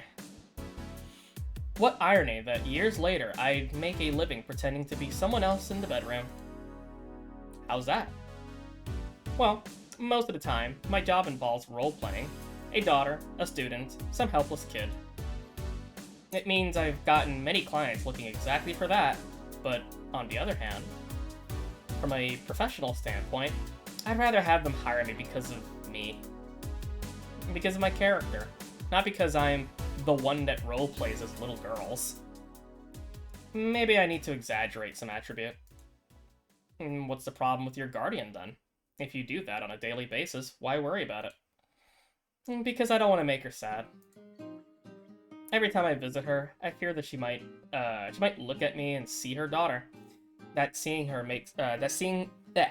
me makes her sad. At this point, I don't even care if she's projecting her daughter onto me. I just don't want to make her feel sad. Did you try talking with her? How so? Telling her just what you said to me. Clear up those fears. I mean, unless she's not the kind to want anyone opening up to her, that is. I never really thought about talking to her about that. It doesn't sound like something you just bring up, though. Keep it in mind, at least. Maybe she'll appreciate the gesture. I wouldn't know, though. I haven't met her. She's a really nice woman. And the problem is mostly with me, I think. Well, I think I'll go now. Thanks for lending me an ear, honey. My boss told me about the party tomorrow. My boss told you about the party tomorrow, right? Yep. I wouldn't dare miss that. Okay, then. Alright, then. See you tomorrow. Good luck. Thanks. And that's that. Boss, I'll be taking my break. Alright. Good time for me to finish my coffee, actually, because I'm pretty sure it's already cold, but fuck it. Good.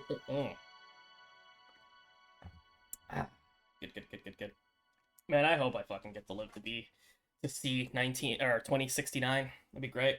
That way I could fucking replay this game in 2069. Be like, yeah, I'm in the fucking Valhalla fucking timeline. Let's go. As a fucking old man. That'd be great. Anyhow, alright, let's take a save. Kind of bummed out that I fucking got that one thing wrong, but that's okay. It's fine. We will roll with the punches, you know? It's fine. Oh god. Like, for the most part, right? Like, whatever ending involving, I guess, Dorothy and shit like that would be cool. Apparently, I'm already fucked on the Stella thing, but that's fine. Whatever happens for the stream, happens for the stream. We'll just roll with it, you know? I think it's usually better that way, to be honest. Because, like, something that, I mean, not that it's, like, a huge bother, but, like, something that kind of does make me go a little bit, it's like whenever I watch, like, Let's Players or streamers and stuff like that, right? When they play, like a heavy narrative game and stuff like that, right? Especially if they're doing it blind, right? Like, I kind of like the idea of just, like, just go with whatever the fucking flow goes with, right? And then, like, you just kind of roll with what you got, you know, for that playthrough. And that's kind of about it. You know what I mean? Like, I'm reminded of, what was it? Yeah, actually, it was the Super Gaming Brothers. Like, they did like a replay or like a let's play revisit of Heavy Rain, right? And I think Elliot fucked up and got Jaden killed. I think it was Jaden. And they kind of just rolled with it, right? They're like, ah, fuck it, why not? Let's just roll with it, you know? Just get a different ending, so it's not like the same exact thing that they did the last time, you know? And I remember a lot of people in the comments and shit like that got mad about that or whatever, right? I mean, you know, I think it's fine, you know? I think it's okay to, you know, have like a bit of a variance, you know? Just roll with whatever the fuck you got, you know? Because, I mean, it's not like you're playing like, I mean, I don't want to spoil much about it, but, like, it's not like you're playing fucking Persona 4, right? And it's just like, well, you know, yeah, you could get, like, the one ending and shit like that, or, well, the other two, right, I guess. You could, right? But, like, ideally, especially if you're playing, like, Persona 4 or Persona Gold and stuff like that, you kind of do want to get the true ending, the really truest ending, so, you know, kinda. But, you know what I mean, Anywho. I need to remember to buy more cigars. Alright, back. Did I miss something? Unless you count the worst PPV main event, pay-per-view main event fight I've seen all year? Not really, no. Alright. Going out? I'll have a word with Go-Go outside. He was so hyped for that match. He must be devastated. Go-Go? Final Fantasy V? 6? Actually, wasn't that a theory that, like, the Go-Go from Final Fantasy V, like, famed mimic Go-Go in Final Fantasy V, is the exact same Go-Go in Final Fantasy VI? I think so. Because, like, I think that was, like, a theory. I don't know. Fuck yeah, who knows? Anyway, okay. Welcome to Valhalla. Oh, I say. Hey, it's a girl say. Hi. Good evening, Jill. How are you doing? The nightmares have stopped, so I'm sleeping better. How about your injuries? My bones are healing nicely. My wound's finally closed. And the scars itch a bit, though. Well, that's good to hear. Are you going by yourself today? Yeah, I'm running a couple errands by myself today, but I wanted to come here for a while. I also noticed the big guy from last time is outside. Buster? Stella doesn't want me to being alone while I'm still healing, so she suggests. She suggested taking him with me. Ah, I see. What can I get you? Something cold. Sure. Something cold for Sai. Let's see. Something cold. So yeah, something with what do we call it? On the rocks and stuff. We'll also see if we can give her, like, something that's not alcoholic, I suppose. I mean, I guess not that it matters anymore, but, you know, fuck it. Okay, let's see. That's on the rocks. What's actually kind of pricey? Because we need money. 280. That's on the rocks. That does have Karmatrine now. That also has Karmatrine. Also Karmatrine.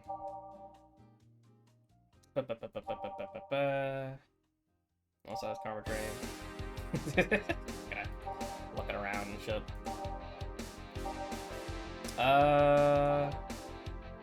That doesn't. That's like cheap.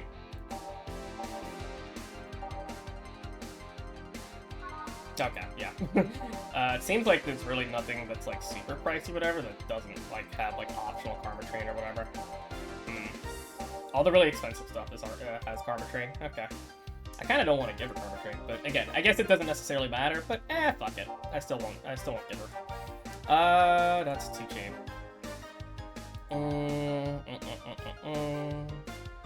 What's next? Fucking Mirror. Fluffy Dream. Cobalt Velvet. Nah, that's fucking. Damn it. I might actually say fuck it and give her. No, that's actually doesn't have ice. Never mind.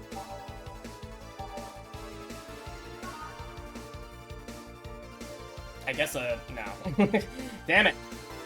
I'm trying to find things with, like, fucking that doesn't have Karmatrine. That's, like, not super dirt cheap, but actually has ice. Let's see. I mean, I guess I could just say fuck it and just give her.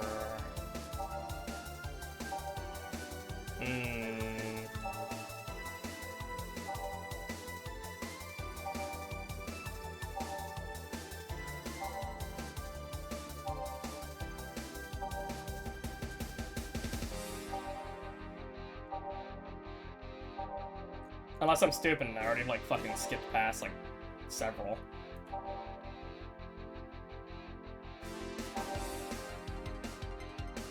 Yeah, I guess the Sunshine Cloud actually kind of works. Actually, yeah, I guess this actually works, actually. So yeah, fuck it, we'll go with that one. Screw it. Because it is on the rocks and also blended. So yeah, alright, we'll go with that. Okay. It's probably the best I'm gonna get. Yeah, not really much, actually. So, rocks, no, not aged, and then blended. Should I give her a big one? Yeah, I should probably give her a big one, actually. Maybe. Actually, no, it's not gonna be, I don't think it's gonna matter. No, never mind. Anyway, whatever, fuck it. And...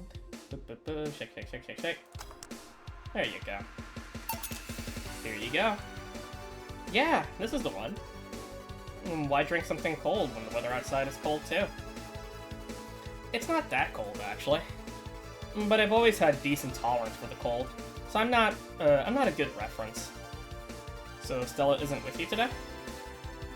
She's throwing a mega Christmas party tomorrow, and is having a meeting today. And I'm just helping her by checking on some of the things she ordered.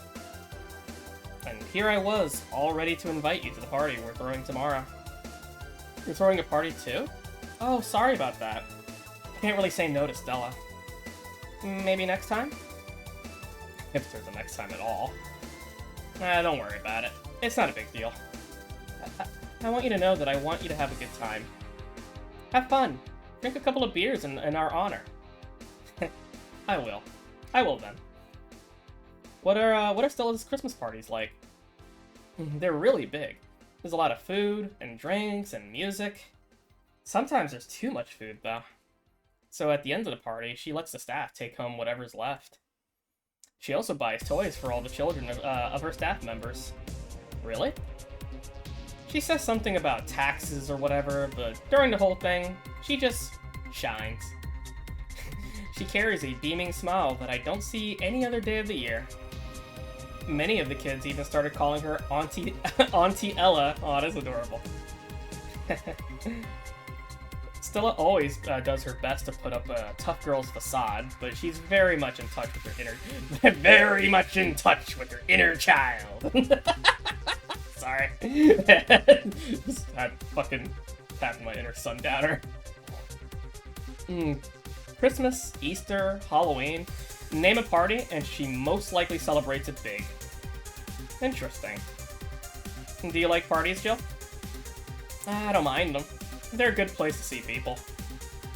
I'm not one to actively look for parties to attend to, though. I just don't mind going to them. Ah, I see. Yeah, no, that's literally to me, though. Like, I'm basically the same way. It's like, in terms of, like, hosting a party or doing it, like, I don't know, like, hosting a party, going to one, stuff like that, it's like, I'm usually not, like, a party kind of guy, right? But, like, I mean, hey, if there is one, and if I'm invited and stuff like that, it's like, sure, why not, you know? Why not? I usually don't stay very long, though, because, like, I don't know, I'm very, like, I'm very, like, I guess antisocial, introverted, I suppose. I don't know. I just like, being on my own for the most part. But yeah, that's just me.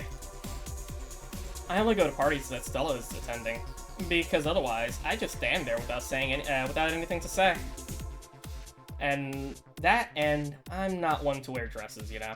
I'm just imagining, like, what's that one meme where it's like, you know, you got somebody at the party and stuff like that, everyone's like, it's like an MS Paint kind of drawing, right? Where it's like, everyone's at a party, whatever, and then you have like the one person like in the corner or whatever with the drink, right? And you're like, God, I could be playing like, whatever video game or some shit.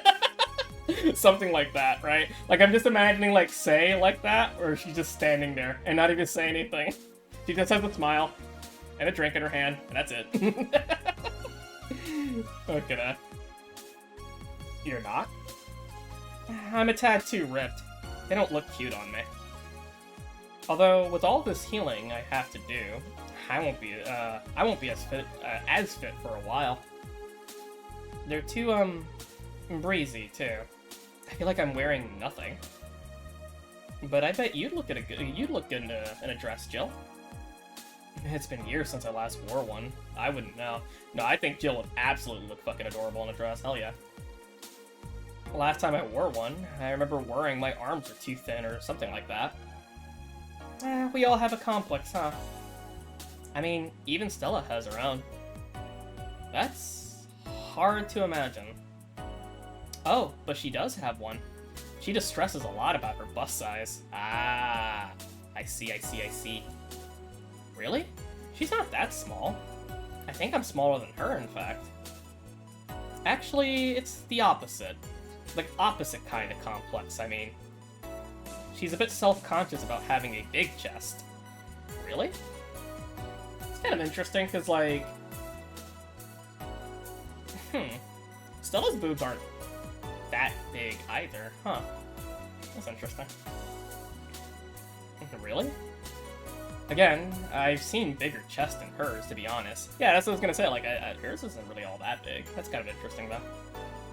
Although I guess comparisons are useless here. They rarely help with complexes. Well, she does go the extra mile to hide it. In fact, I have no idea how she does it. Oh, wait a second. Does she actually do... Does she does... I wonder if she does the whatchamacallit? The Naoto thing, right? But for anybody who doesn't know, like, the Naoto and P4 and shit like that, right? Like, even though, like, in most character art and stuff like that you see of her and shit like that, it looks like she's flat as fuck. No, she's stacked. She is stacked as fuck. I think, like, of all the P4 girls and shit, she has, like, the biggest booba. I think so. She just actually, like, oh, what the hell is it called? There's a name for it. But basically, she, like, uses, like, bandages or whatever and shit like that to, like, really, like, clamp them down and shit, you know? She goes out of her way to make her boobs look not there at all. Which is kind of magic, to be honest with you. But, yeah. Okay. I guess that's a similar thing to Sei does. I guess Sei's boobs are probably bigger, maybe. It's just, you know, she makes them look smaller. Probably what it is. I mean, I've seen her before and after. She tucks them away, but I guess I never cared enough to ask the specifics. Okay, so yeah, she does like the Naoto thing then. I see. That's also why when she goes out, she styles her hair in those, drills? They look a bit drilly, don't they? She styles her hair like that to help divert attention away from her chest. That's interesting and kind of adorable, actually. She seems affluent, though. Why not go to a reduction surgery? Because she also kind of likes having that size. She takes her bust size after her mom, and Miss Carmine is quite proud of her chest. Puffing out your chest is a sign of confidence, and a bigger chest means more confidence to show. That's a good quote. I like that line. She says something along those lines a lot. Stella has quite the admiration for her mom, so I guess breast reduction would feel like betraying her? Huh. I'm making it sound like she's hiding Jacobs or something like that. I guess in a taller or thicker person, her size would be normal, but she's just a bit shorter or thinner than her mom. Do you get self-conscious about your bust size, Jill? Not really. I've been more self-conscious about my height. Although it usually comes up whenever not being average height hinders me somehow. What about you? Actually, that's a good question. Is Jill actually short? How tall is Jill, actually? Huh. Hang on, yeah, my coffee's done. Okay. How tall is Jill, actually? Because, like, it's kind of hard to tell, like, if she's, like, really tall. Jill's barely taller than Dorothy. Oh, okay. So she's tiny shit, then, if that's the case. Because I predict Dorothy is probably, like, I don't know, like, fucking 5'2" or some shit like that, probably. You know? So if that's the case, Jill's probably, like, my height. She's probably, like, 5'5" or something like that, maybe. Maybe, I don't know. What about you? Yes and no? It's not my bust size, but rather that I look too manly sometimes. And I can't help but wonder if bigger boobs would help with that. You're fine, don't worry. Thank you. Can I get you anything else? Do you have something non-alcoholic? I do. Give me a sec. Something non-alcoholic per se. Alright, so now we're just gonna go with... we're gonna go with the usual fucking scrolling all the way down to everything that's non-alcoholic again. Because my memory is shit.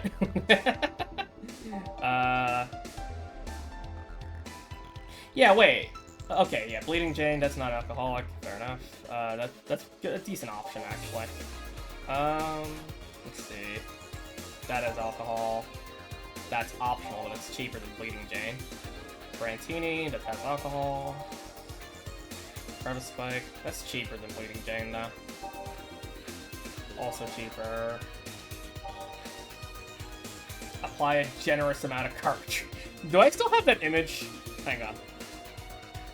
I wonder if I still have that image. Let me see. Oh yeah, I still do. Yeah, there you go. Oh wait, shit, it's behind Stella. Give me a second.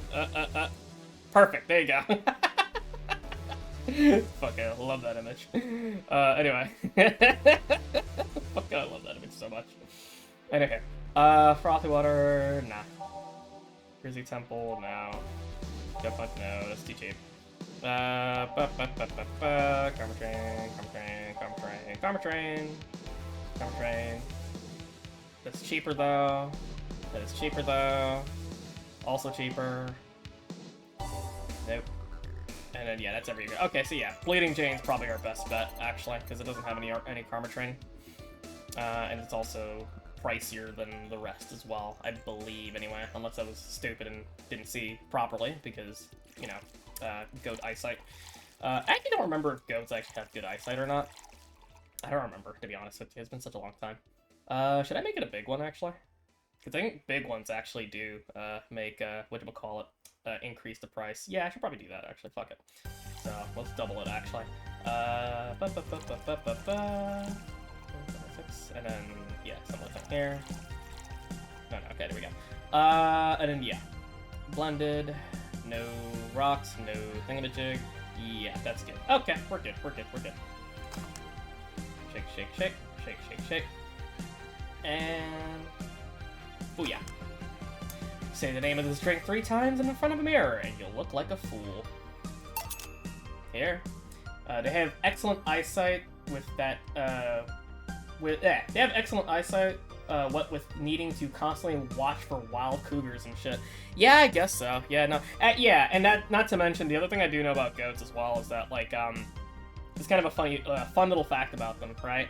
Is that a lot of goats, maybe this might be exceptions here and there, maybe, but, like, the majority of goats, right? Whenever, like, they graze to the ground and stuff like that, right? Their eyes actually stay parallel to the actual fucking ground as well. It isn't actually, like, how do I say this? Like, you know how, like, you know, their eyes, it's like a minus, you know what I mean? I guess. I guess you could say it's like a little dash, right? The pupils. It actually stays parallel to the ground. So when they fucking get them, like, go down to the ground and shit like that, that shit just stays fucking horizontal the entire way. And it's specifically so they can actually, like, remain being able to see, like, ahead and also behind them, even when they're grazing. So, just in case, like, you know, predators or whatever and shit show around, so. But yeah, fucking, one thing I do know is that fucking, like, mountain goats and shit, right? Like, they're fucking bizarre. Like, they're crazy because they can fuck, well, one, they're huge, right? There's, like, one type of mountain goat that's, like, muscular shit. And then there's, like, the other one, that I really love. It's actually kind of like to be honest, it's kind of like the basis of Gurren a little bit. The ibex goats, right? I think they're, like, in Spain and some other country. I forget exactly where. But yeah, no, like, they fucking climb mountains and shit, and it's, like, the most bizarre shit, because it looks like they're just standing on, like, steep fucking slopes. But yet they somehow manage to fucking climb that shit. It's bizarre, dude. Fucking love that shit. Goats are funny creatures. Anyway, here you go. Thanks. You're not one to drink that much alcohol, are you? It makes me feel sleepy, or at the very least, it makes my legs go numb. It's an annoying feeling, to be honest. It makes me wonder what's so good about getting drunk. I mean, I'm not above it, but it's not exactly a pleasant feeling. You feel like you're sleepy even when you're not. Your legs go numb, everything starts sounding funnier than it is. What's so good about not being able to control yourself? That's a good question, actually. Usually people like feeling numb because that numbness helps them forget their problems. Even if we don't talk about alcohol, there's a portion of people that can't afford food. Or who are suffering from some pain that only alleviates when drunk or high. It doesn't sound really logical on paper, but then again, humans are rarely, if ever, logical creatures. Despair and pain cloud your judgment and make you do stupid things sometimes. Yep, that's true shit. Yeah, I've seen that firsthand. And this world has an ugly side nobody deserves to be part of. There's also a matter of addiction, you know? You start just liking the drink, but then you need more of it, and before you know it, you're hooked. Oh yeah, that too. So tell me, what kind of party are you guys throwing? Nothing fancy. It'll just be me, Boss, Gil, a couple of regulars. They'll bring food, we'll chat for a while, and that's it. Man, that sounds so good. At least better than the whole planning madness Stella is throwing right now. If you ever throw something like that again, you let me know, you hear? Sure. Hey, say? Yeah? What do you plan on doing now? I'm gonna check one last errand before going home. No, I mean, what do you plan on doing now, with the White Knights disbanded and all? To be honest, I don't know. I never prepared a plan B because I figured, if you can go with the plan B, why not just make it the plan A? I'm not the brightest person, so I never graduated from college or even high school. I could go for a position with the police, but it wouldn't be as thrilling. And I'm tired of blatant corruption. Sick of it. Oh. But I'm alive. I learned something after that hell on Apollo Trust. Life is not something you can just throw away easily. Clawing my way out of that place made me realize just how much I want to be alive. The body count left in the bank is ridiculous, but I'm still here. I don't know what I'll do, but I'm alive. I'll figure it out sooner or later. That's nice to know. Yeah, that's a good logic, honestly. Pat, pat, pat. Well, I gotta go. Bye, Jill. Good luck with the party. Please come again. Welcome to Valhalla. Oh, hi, Mr. Detective. Oh, hey, it's Baldy. Hey, buddy, how you doing? Ah, hey there, girl. Give me a strong drink, won't you? Alright. So, you know what that means, boys. Fucking Fringe Weaver. Let's go! Oh, dude, let's do this shit. I'm gonna make it a big one, too. Fuck it, let's go.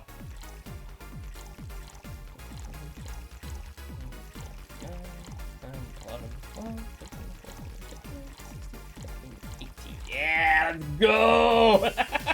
Fucking Fringe Weaver! Fringe Weaver! Winch Freever! Oh boy, let's do this shit, boy. Yeah, aged, mixed, and bada bang! Let's do this shit. Something strong for Mr. Detective. Perhaps something manly? Nah, fuck him. Let's go. Here you go. Not strong enough, kid. I ain't paying. Aw, fuck you! God damn it. You're shitting me. What do you mean not strong enough? It's like all the fucking Karma Train. You asshole. Dick. You can at least try not to look happy saying that. Yeah, I know. What a fucking bitch. So what brought you here? Nothing special. I was just working on a case, and I happened to be in the area. What kind of work? Tracking someone. A gun for hire. What about the girl? Crimson something? I'm tracking that girl. Didn't you just get out of that job? I did, but the guy offered a huge amount of money, and, well, I just couldn't refuse again. So it needed to be strong and manly, I guess, since we were bubbly and girly. Yeah, I guess so. That's still bullshit, though. Fringe Weaver's like the fucking heaviest shit. It's literally just like nothing but fucking goddamn Karma Train. Yeah, I guess it's because it also didn't have any, like, Bronson, because Bronson's also supposed to be, like, a manly thing. And it did say manly, but, fuck it, who cares? Okay, I don't like this guy anyway. Fuck him, his bald-ass head. Okay. Well, actually, more specifically, it's not even just that he's bald, because being bald is whatever, right? Like, I don't know. I know a lot of people don't like, you know, the whole thing of, like, bald men and stuff like that, which I don't really understand, right? Like, I think bald dudes can look pretty fucking cool, you know? I mean, you know, Agent 47's a fucking perfect example of that shit, right? That motherfucker looks like, I wouldn't want to fuck with them, you know? But, like, you know, but this shit right here, you see this shit right here? Where you're, like, bald here, but you still got, like, some of your hair in the back and shit? Nah, homie. Get rid of that. Remove it. I'm gonna say this to any man who has a fucking goddamn, like, you know, your hairline is going fucked up and you got like a little bit here, or you're trying to do this whole thing. No, get rid of it. Shave the whole thing. Trust me, you will look better as Dr. Eggman. Okay, trust me. Yeah, receding hairline is bad. No, it really is. It really fucking is. Like, every single time I fucking meet somebody that I, like, because I know some people like IRL and shit like that, and there's been a few moments where, like, you know, some dudes, like, they lose, like, their hair or shit like that, it's getting really bad, right? I always tell them, nah, homie, just get rid of it. Shave the whole thing. Trust me, you will look 10 times better, like, full-on bald. Fuck whatever some women have to fucking say about that kind of shit. Trust me, it will look better than that. Nah, this dude gotta go full bald. This Georgia Costanza shit. Do me no favors. Rip the band-aid off, start skinhead maxing. Part of mine is falling out. But if I get bald spots, I'm shaving it all. Yep, that is the way to do it. I am blessed in having a shit ton of hair. Like, even at my age and shit like that, like, my hair is, like, it's a lot. It's perfectly fine. I hate my hair, to be honest with you, but I do have a shit ton, like, high volume, right? And so far, it's not been losing itself. Like, it's been going gray, right? In fact, actually, here's a fun little, like, immersion-breaking factoid about the Gurren behind the meat puppet, right? I got the whatchamacallit? I got the Guts thing going on. You know what I mean? Like, you know how, like, Guts in Berserk, right? He what fuck it? I think it's like in Millennium Falcon War, I believe, or Fantasia, I believe. Anyway, after he gets the Berserker armor, you know how, like, he starts to kind of deteriorate, and he starts to, like, to age and shit like that, and you know how he has, like, the white hair on, like, the on, like, the left side of his head, I believe, like, the front side, right? I literally have that. I literally have the fucking white hair, like, bit on, like, the front left side of my head, or right side, I forget exactly where. I don't look at myself in a mirror very often, but, but yeah, I literally fucking got him have that. I got the fucking, like, Berserker, post-Berserker armor Guts hair. Fucking, so, yeah, no. But yeah, if I ever start getting bald spots and, like, receding shit and stuff like that, nah, I'm just shaving the whole fucking goddamn thing. I mean, hell, to be honest with you, I usually fucking shave my head anyway, so, yeah, no. Anywho, but yeah, like, enough immersion breaking, I suppose. Not that my voice is already fucking immersion breaking enough. Fucking Babiniku ass. Oh boy, it's okay though. I wear my male voice with pride. My male debuff with pride. I just shave it all anyway. I've never felt so free. Yeah, no man, it's good. It's good. Fucking, it's all good. It's all good. I mean, for me, I usually either I shave it all or I just like cut it really low. You know what I mean? Like really low. So this is nice. It just feels good personally. At least for me anyway. Anywho, okay, let's move on. I did, but the guy. Oh wait, I already read that. Okay, couldn't refuse again. Well, it's your life, not mine. I wonder that. There has to be more to that whole thing than just acting as a middleman to look for some murderer. Say, how safe is this place? We're protected by the BTC property laws, and the walls are soundproof. And I really couldn't give less of a shit about selling info to anyone. Okay then. Wait, soundproof walls? Why? Did you see those vending machines outside? They're quite talkative. The bastards. It'd be annoying without those walls. Alright then. Have you heard of the Lord Lance Lavender? Nope. He's some big name from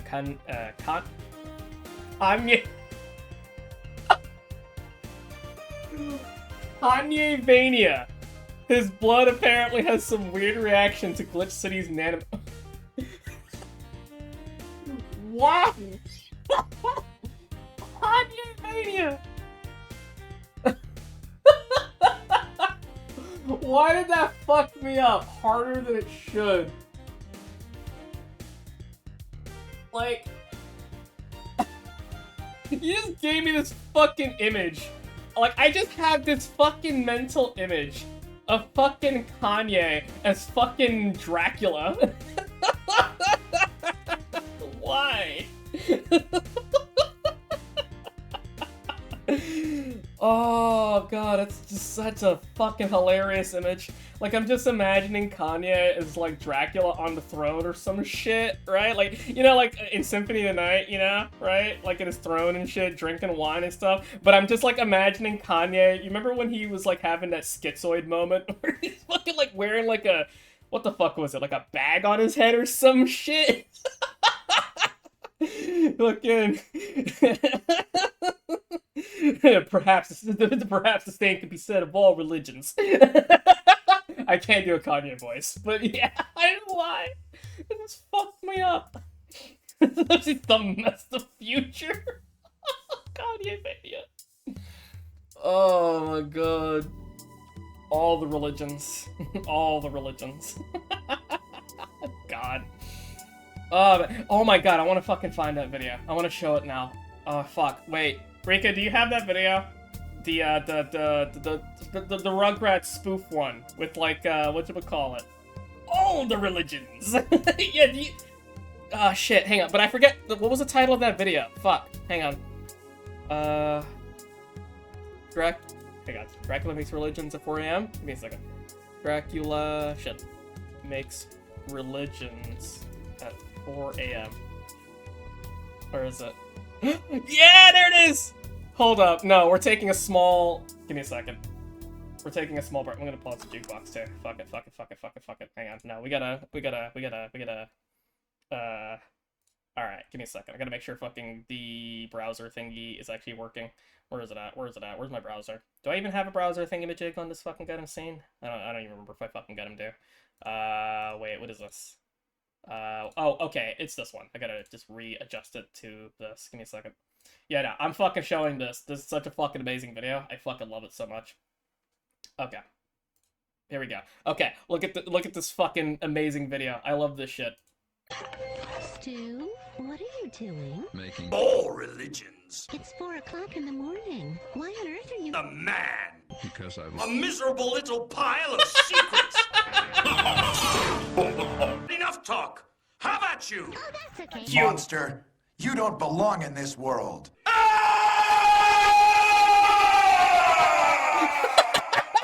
That was probably loud as shit. Oh, but I fucking love that video so much. It's fucking perfect. Play the one I sent you. It's like 5 seconds. Okay, yeah, hang on, give me a second. Let me see this. Okay, let me see this one. Oh god, okay, alright. Give me a second, let me fucking... Oh, I fucking love this shit. Okay. Windows, are you actually... Yeah, okay, you're working. There we go. Okay, look at this fucking shit. Fuck! Fuck! Oh, it's fucking hilarious. I love that. So anyway, okay. We had our little moment of little Castlevania. Castlevania mentioned that you have to bring up some fucking Vania shit, because it's fucking hilarious. Okay, anywho, let's go back. Let me bring everything back up. There we go. Alright, let me unpause the fucking music. Sorry about that. Oh, it's so good. I kind of want to replay Castlevania Symphony of the Night, to be honest. I kind of do, to be honest with you. Although, like, I think I said it before. I think if I do, like, another Halloween stream or something like that, it's probably going to be, like, Rondo of Blood, like, as the actual main Halloween stream, right? But I kind of do want to go back to fucking Gotham Symphony of the Night. Because I think the, Ooh, you know what I could do, actually? What I could do is that I could play the Saturn version of Symphony of the Night, right? Like, just to kind of differentiate it than the original ones I did, you know what I mean? I could do that, yeah. Play the Saturn version. Because I don't think well, okay, no, I dabbled in the Saturn version, like, a little bit, right? But I'm not, like, super well-versed in it. Because, like, the Saturn version has, like, what? Like, 2 extra, like, zones that were cut out from the PlayStation version, right? Or at least, yeah, it was, like, 2 extra zones. The underground garden, and then you had, like, I think it was the prison, right? I think so, because the entryway to the underground garden was at the very beginning of the game, like right after you cross the bridge, you know what I mean, like in the intro, right? Like at the front gate, you know? There's like this little block or like cylinder, not cylinder, like there's this like little concave thing that you can see right on the floor, right? In the PlayStation version, and you know, it looks kind of conspicuous, but you can't do anything with it. But in the Saturn version, that's how you go into the fucking underground garden. And then I remember the prison was somewhere in the, oh god, what's the fucking location I'm thinking about? The Alchemy Zone. It's somewhere in that area. It's specifically in the shortcut area where you would see, like, the weird, big Minotaur flying thing. I forget exactly, but it's somewhere around there in the Alchemy Zone, in the early game, that you can enter, like, a door or something like that. But, yeah. It's that one fucking goddamn room that, or that one section that's kind of like an S shape, right? Where it's got those little, floaty, flaming skull things that when you kill them, they do like a goofy sound where it's like, something like that, you know? It's somewhere around there. I remember that specifically. But anyway, yeah. Yes, that's my impression of those little goobers. Anyway, sorry. Okay, let's go back. So, maybe I can do that. Saturn version of Symphony of the Night, so we'll see. Anyway, from some big name from Kanye Bania, but apparently some weird reaction to duplicities and nanomachines. Once in contact with the air, it does nothing. But if still fresh and touching someone's blood, the nanomachines will initiate a reaction. Essentially, they'll just eat through the other person's body until there's nothing left. You're using him as a guinea pig to see what causes that reaction, and if it could be used to fight nanomachine rejection. Well, turns out the Crimson Rose is his daughter. She left years ago to earn her living here, and he hasn't seen her ever since. He could be lying, you know. Doubt it. I did my research. She really is his daughter. Why didn't you figure that out earlier? I had no clue who was making the contract, and tracking all the messages to the source would have been too costly. Knowing who the sender was made things easier. I see. Can I get you anything else? What about a cobalt velvet? Okay? Alright, yeah, something... Thank you. Something easy so I don't fuck up, because I think I had, like, what, 2 mistakes today? So that's, like, the new record of fuck-ups. So, you know. Yeah, we'll just go with that. I like this song a lot. I don't know why. Like I said before, it gives me, like, fucking Costa del Sol vibes. Like, elevator Costa del Sol. And, yeah, it's kind of funny. I was actually thinking about, whatchamacallit. I was thinking about replaying Final Fantasy IX, actually, recently, but I would not be able to stream that, and the other problem with Final Fantasy IX is that it's kind of funny. It is a game that I really fucking got in love, and I used to play, like, once a year, basically, right? But man, I don't know. Like, I would have to play, like, maybe, like, the later ports or something like that of FF9 again, because, like, the problem with FF9, as much as I love that game, it is slow. It is very slow. Like, that shit adds up after a while, you know? So, yeah, no. Yeah, I don't know. It's one of my big pet peeves with FF9, as much as I fucking gotta love that game, honestly. Oh, actually, there's a fucking image that I saw actually recently that made me laugh my ass off. Let me see if I can get it. Like, there's a really hilarious image that kind of made me laugh. I don't know who the artist is and stuff like that, but, you know, shout-outs to whoever made it. Let me see if I can find it. Because I had it somewhere. Yeah, I think this is it, right? Yeah, that's it. That's it. Here, let me just show it real quick. It did make me laugh. It's related to Final Fantasy 7, 8, and 9. Fucking. And it did make me laugh. Hang on. Here, let me show it. Where'd it go? I put it somewhere. Oh, there it is. Yeah. There you go. Look at this goof. you got your IDs and shit. It's like, soldier, first class, Buster class sword, all those other fucking birthplate, Nibelheim, stuff like that. And you know, it's a certified seed member, bomb, garden, balam, gunblade, all stuff. And he goes to hi, my name is Zidane. I don't know why it fucking made me laugh my ass off when I saw that shit. It's funny as fuck. It's very much like that. Hey Freya, why the long face? As Freya fucking stabs you with her fucking halberd. She would. Oh man. I like Freya though. Freya's cool. Fucking, she's neat. Anywho, but yeah, I don't know. I was thinking about fucking replaying Final Fantasy 9. I don't think I'd be able to stream it though.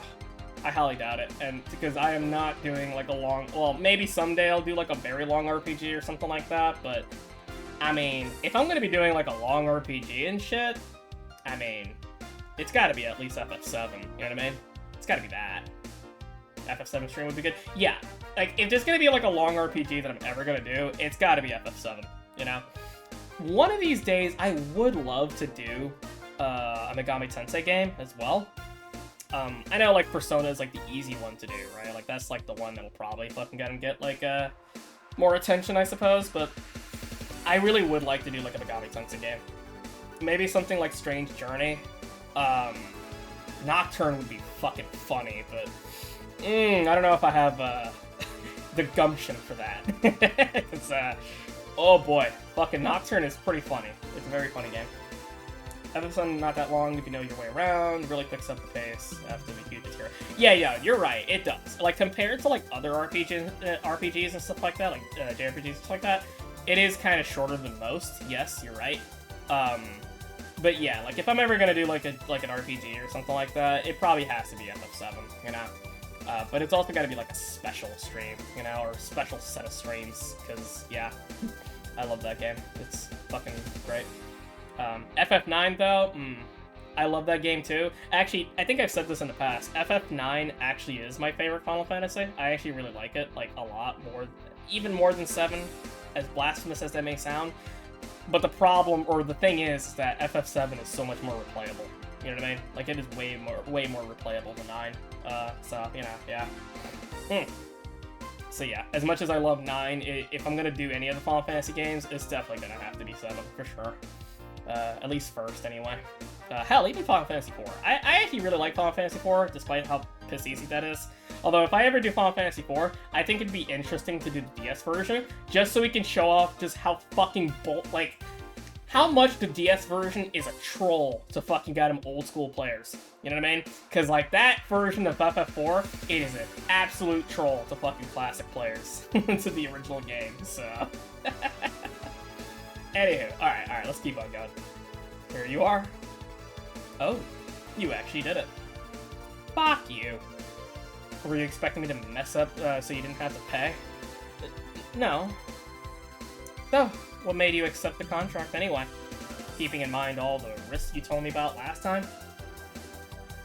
He told me he wanted to see her again, one last time, or, at the very least, deliver her a message. He could have been lying. Yes, people lie. You made your point. Even then, I felt like I couldn't say no.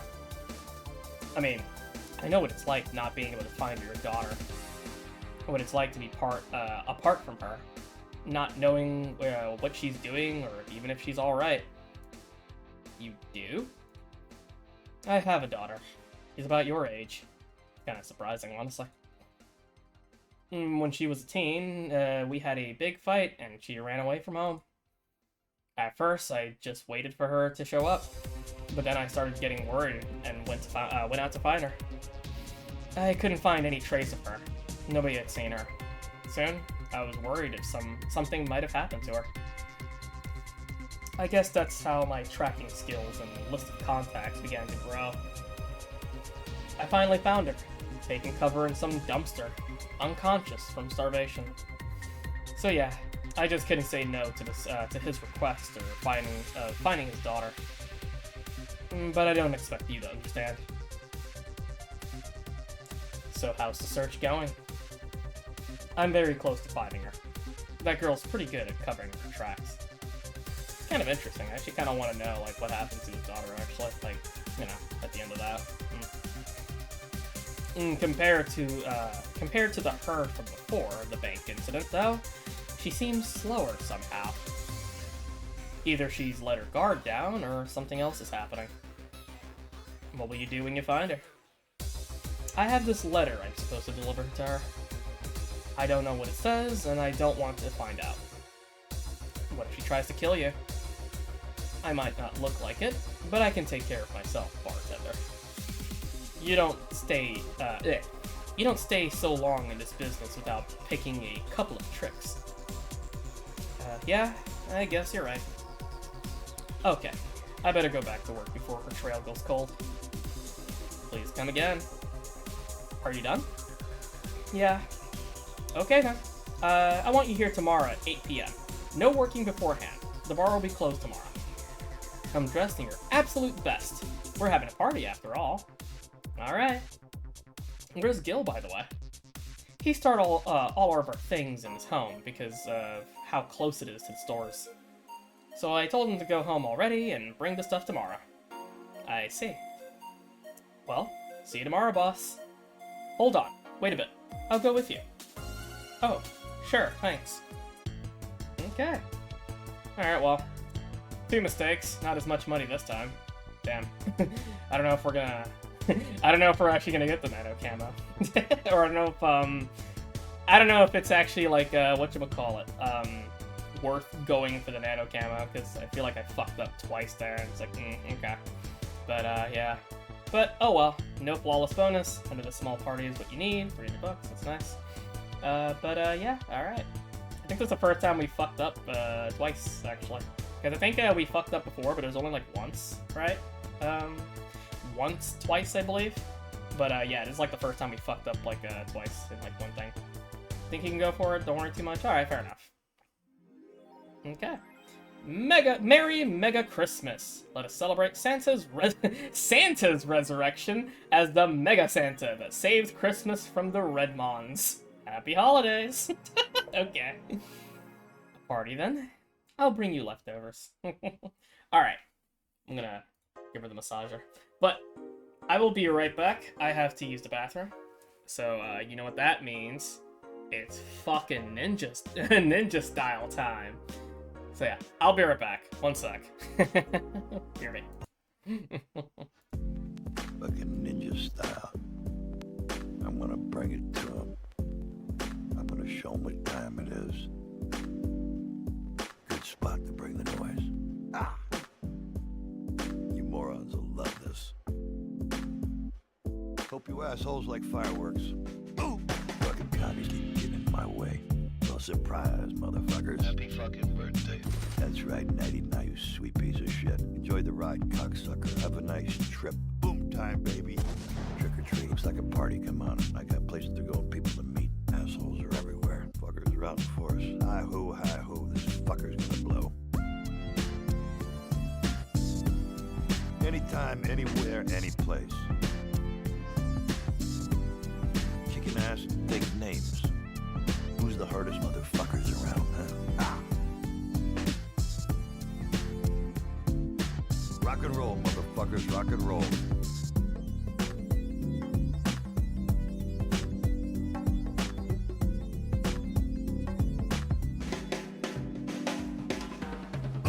Hide and seek, motherfuckers. Anybody Anybody home? Hey, Daddy's here. Come on. Glad to see me, fuckers. Send me the bill, motherfucking cocksuckers. I'm over here, fuckface. There's gonna be fucking asses bleeding all over the place. Sorry, assholes. Your quiet day at the office is about to get severely fucked up. Anytime, anywhere, any place. Kicking ass, taking names. Who's the hardest motherfuckers around, huh? Give me a goddamn break. Good place to blow some shit up.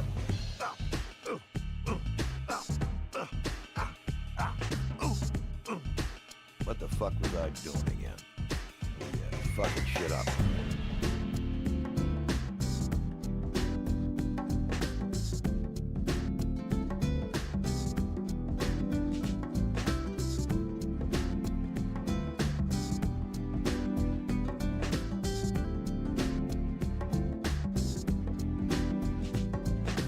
Goddamn tuck breath coming, motherfuckers! You fucking asshole. You fucking pig farmers. Drop dead, motherfucker, you fucking amateurs. I own your fucking soul, you fucking commie bitch. Yeah, so capitalism for you, huh, pussy, you fucking shit-eating pig? Time to move. I got bad guys to send to commie heaven. Doom on you, assholes. God damn, I could use a fucking drink. Hello, I am back. Also, hello, man and Muse, how you doing? Fucking, I see you around on in like Nemi's chat and fucking Twitter or Zitter and Twitter or whatever the fuck you want to call it these days. I see you around often there. Hello, hi. Hope you're doing well. Fucking, I think that's the first time we I'm not sure how long you've been lurking, but I think that's the first time someone's fucking like either joined in or like fucking commented during the stupid fucking goddamn BRB. Oh boy, but yeah, no, hopefully you've been doing well. Fucking oh man, that's always been like a dream of mine to like fucking have, not dream, but like, I always chuckle at the idea of like somebody fucking joining midstream being like, you know, oh, who's this like cute, like fucking PNG kind of VTuber or whatever and shit like that. I wonder how they are and shit like that. And then they join in and all they hear is, goddamn cop brick dummy motherfucker! Fucking, you just hear fucking Dick Pachenko just screaming. Fucking A. But yeah, no, I love that goofy shit. Love that song. What a great game. Oh, actually, speaking of Rogue Warrior, I gifted Hammy. I gifted her the fucking game. And I told her on stream, I'm like, hey, homie, my hamster in Christ, my fellow VTuber, right? You, now that I have gifted you Rogue Warrior, you have to put that on the schedule for next week. And she said yes. She said, fine, I'll do it. I'll do as I'm told. So that's gonna be fucking funny. Rogue Warrior was a time to stream for sure. Let's go to GPUs using, it'll be make or break if she can run it. Oh, okay, so that's what I told her. I told her very specifically, you should probably test out if that thing even runs. Because, like, if it doesn't, well, I hope you have a fucking secondary game to stream that day. But yeah, I'll ask her what her GPU and all that other stuff is later. But yeah, that is something I did. I gifted her fucking Rogue Warrior, and she'll be doing that. It'll be fucking hilarious. Oh, man. That'll be great. That'll be great. Anywho, alright. Also, I took a little bit longer this time to show up, or come back, because, like, what do we call it? I also went to get, like, my water. It's nearly frozen. You can probably hear it. Yeah, that's all, like, the ice and shit. I had to, like, crack it.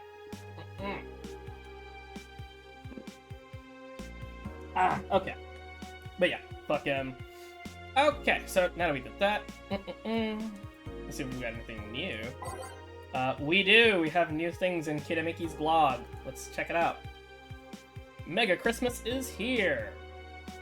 I'm way too used to Christmas, but the Mega tradition here in Glitch City is mega comfy. I know it's an incredibly absurd name, and the holiday isn't any less crazy due to its origin, But I find it amazing how Glitch City managed to replace the original festivities. Some places celebrate Christmas eating fried chicken, but here they outright changed the holiday. Well, it's not that different, considering they have the same date, but still pretty cool. Whoop, I gotta go. Time to sign some books. Merry Mega Christmas. Have we read this before? Oh wait, we didn't read the thing of it, Jake. I keep forgetting. Was it Mega Christmas or Was it Mega Christmas or Mega Christmas? Don't know. Don't care. Fair enough. Dream person. Every now and then I wonder if I'll ever meet my significant other. All the stimuli from being born just 3 years ago, and directly being thrown in this wonderful disaster of the idol industry, makes me think of all the things I'm missing. Accidental love, lost love. Wait, I feel like I read this before. I think I did, but whatever, we'll finish it. Oh wait, no, I'm pretty sure I read this before, because I do remember this. It's fine, we'll read it again. Accidental love, lost love, or even the gentle touch of another person. I feel like I'm in this bubble that won't let me catch all possible feelings, and my senses get tired of the same environment. I want to meet new people, places, because even though I have a large bank of knowledge, I actually never experimented with what most consider normal. But you already know that from my songs. Yeah, I feel like I've actually read that before. And I'm pretty sure I read this before, too. Yeah, no, I definitely read this one before. The only thing that was new is the Mega Christmas. Okay, fair enough. Alright, what do we got in the Augmented Eye? Update 2. I see. Update 2 of Lilum receiving mysterious messages. The messages have suddenly stopped, and everything is normal again. Still, we can't stop wondering what's the deal. Was it a prankster? Or was someone who just discovered how to subvert public communication channels in Lilum? Either way, some reports indicate that Lilum behavior has been rather unusual of late, although we can only imagine the confusion they were going through. Not the first time. Let's not forget that something similar happened 5 years ago, when Lilum advancement was at its historic high.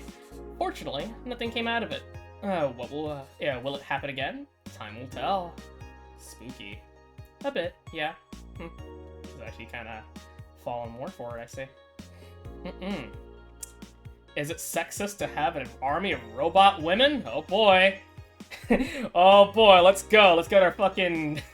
Let's put our clickbaity ass fucking goddamn titles of nonsensical schlop garbage. Let's go, bro. The ones without artificial intelligence, mind you. The King of the West, Khan J. What the? I just can't believe. So, did Kanye actually become president? Did he become president? Did he turn it into like a fucking King of the West? Oh my god, it's so fucking funny. He won, bros. Kanye's the true King of the West. Oh, good old Kanye-vania. Holy fucking shit. Okay. King of the West, Kanye, from Western nation Kanye-vania, has approximately 6,000 robot soldiers, all of whom look like the hottest girls around. But is this a show of quirkiness from the wacky dictator problematic? Those dictators from, quote, those dictators from Venezuela or whatever, just do what they want. They don't give a shit, end quote. Mariana Zimmer, 35, told the Augmented Eye during a street interview. Quote, they're all pretty hot though. If I was him, I'd have done the same thing. Why bother with the real thing when you can just make them from scratch to match your every needs, end quote. More as we investigate. I'm pretty sure Kanye-vania went through demilitarization before. Interesting. God, it's fucking funny. Holy shit. Oh yeah. What the hell is this? Yuru Ray as the best show this season.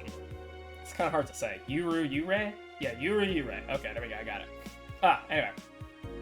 If you weren't a fan of the Yuri Slice of Life shows already, okay, Yuri Slice of Life, I'm in. Let's see what we got here. Then be prepared to join the Moe Church this season with the premiere of Yura Yure. one of the funniest shows I've seen in recent years. The pals at the popular Danger U forum seem divided, however. This is such an obvious pandering quote. Remember when anime was about women doing womanly things and beating the shit out of each other? What is this trash? Hey, you know what? I kind of agree with this this quote. This ain't on, you know. Hey, look, it's pretty good, right? You girls are just haters who hate their lives. I'm going to marry Shina Sue. Thanks, Mary Anon. Wake me up inside. Can't wake up. You can catch YY every Friday on RSTV. Want to watch it? Anime's for nerds. It just says you, Jill. Anyway, okay. Well, that's enough goofy, fun stuff. All right. Yeah. Let's just commit. Stick it to the save. Yep. Save there. And yeah. I guess there's nothing to buy because, well, it's Mega Christmas. So yeah. Yeah, I was gonna say biggest nerd in the fucking room. That's fine. Head rub. Head review. And head review. And also I'm still fucking mad that the Yeek figure does not actually grow. Absolute fucking bullshit. Anyway, okay. Alright, let's go to work, quote unquote. Let's go to the party. Sunday, December 25th. Good evening. Jill, I told you to come in the nicest clothes you have. You came in your uniform. These are the nicest clothes I have with me. Besides, you and Gil are in your uniforms too. Well, I can't really show up in casual clothing. I'm being monitored. What about the kilt you wore that one time? I'm still surprised that one didn't break the dress code somehow. And you, Gil? I don't have that many clothes to begin with. You people depress me. Well, everything's in place back there. Ah, Alma's here. You know, there was a time when people greeted each other before saying stuff like that. Oh, come on, Jill. Greet her properly. Welcome to Valhalla. Wait.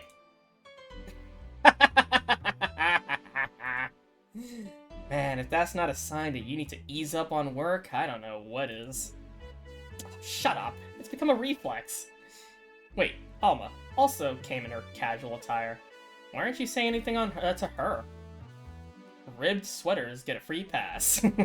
True. I like this, actually. Why? Silly question. Never mind. Jamie came earlier, too. The dogs went with him to get some ice. Based boss. Don't we have ice? Trying to take it out in bartending station is a chore, so it's better to just buy some outside. Huh.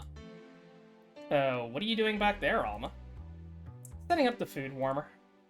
The what? I bought it 3 days ago. It's amazing. It's like, it looks like just a set of wires, but you can create a frame with them. Put the food inside of it, press a button, and watch as it warms up the food just like a microwave. It's an informational bauble, though. Really useful, but tricky to handle at the same time. One wrong move and we'll be out of food for the night.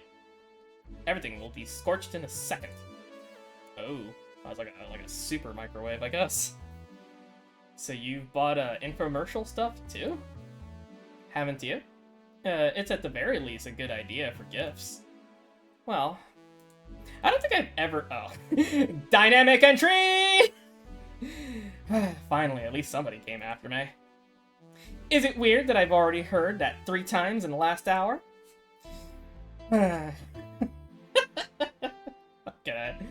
But yeah, no, I don't think I've ever fucking bought any, infomercial, items or whatever and shit. I usually just assume they're all just rip-offs, to be honest. Oh, don't be like that. She's not saying it out of malice or anything. She just found it funny. You're taking her side now? Jealous? You wish. You don't need to fight for me. We're not. I'll go check the microwave wires thingy. I'm starting to get hungry. Great idea. Back. Hey, it's Big Boss.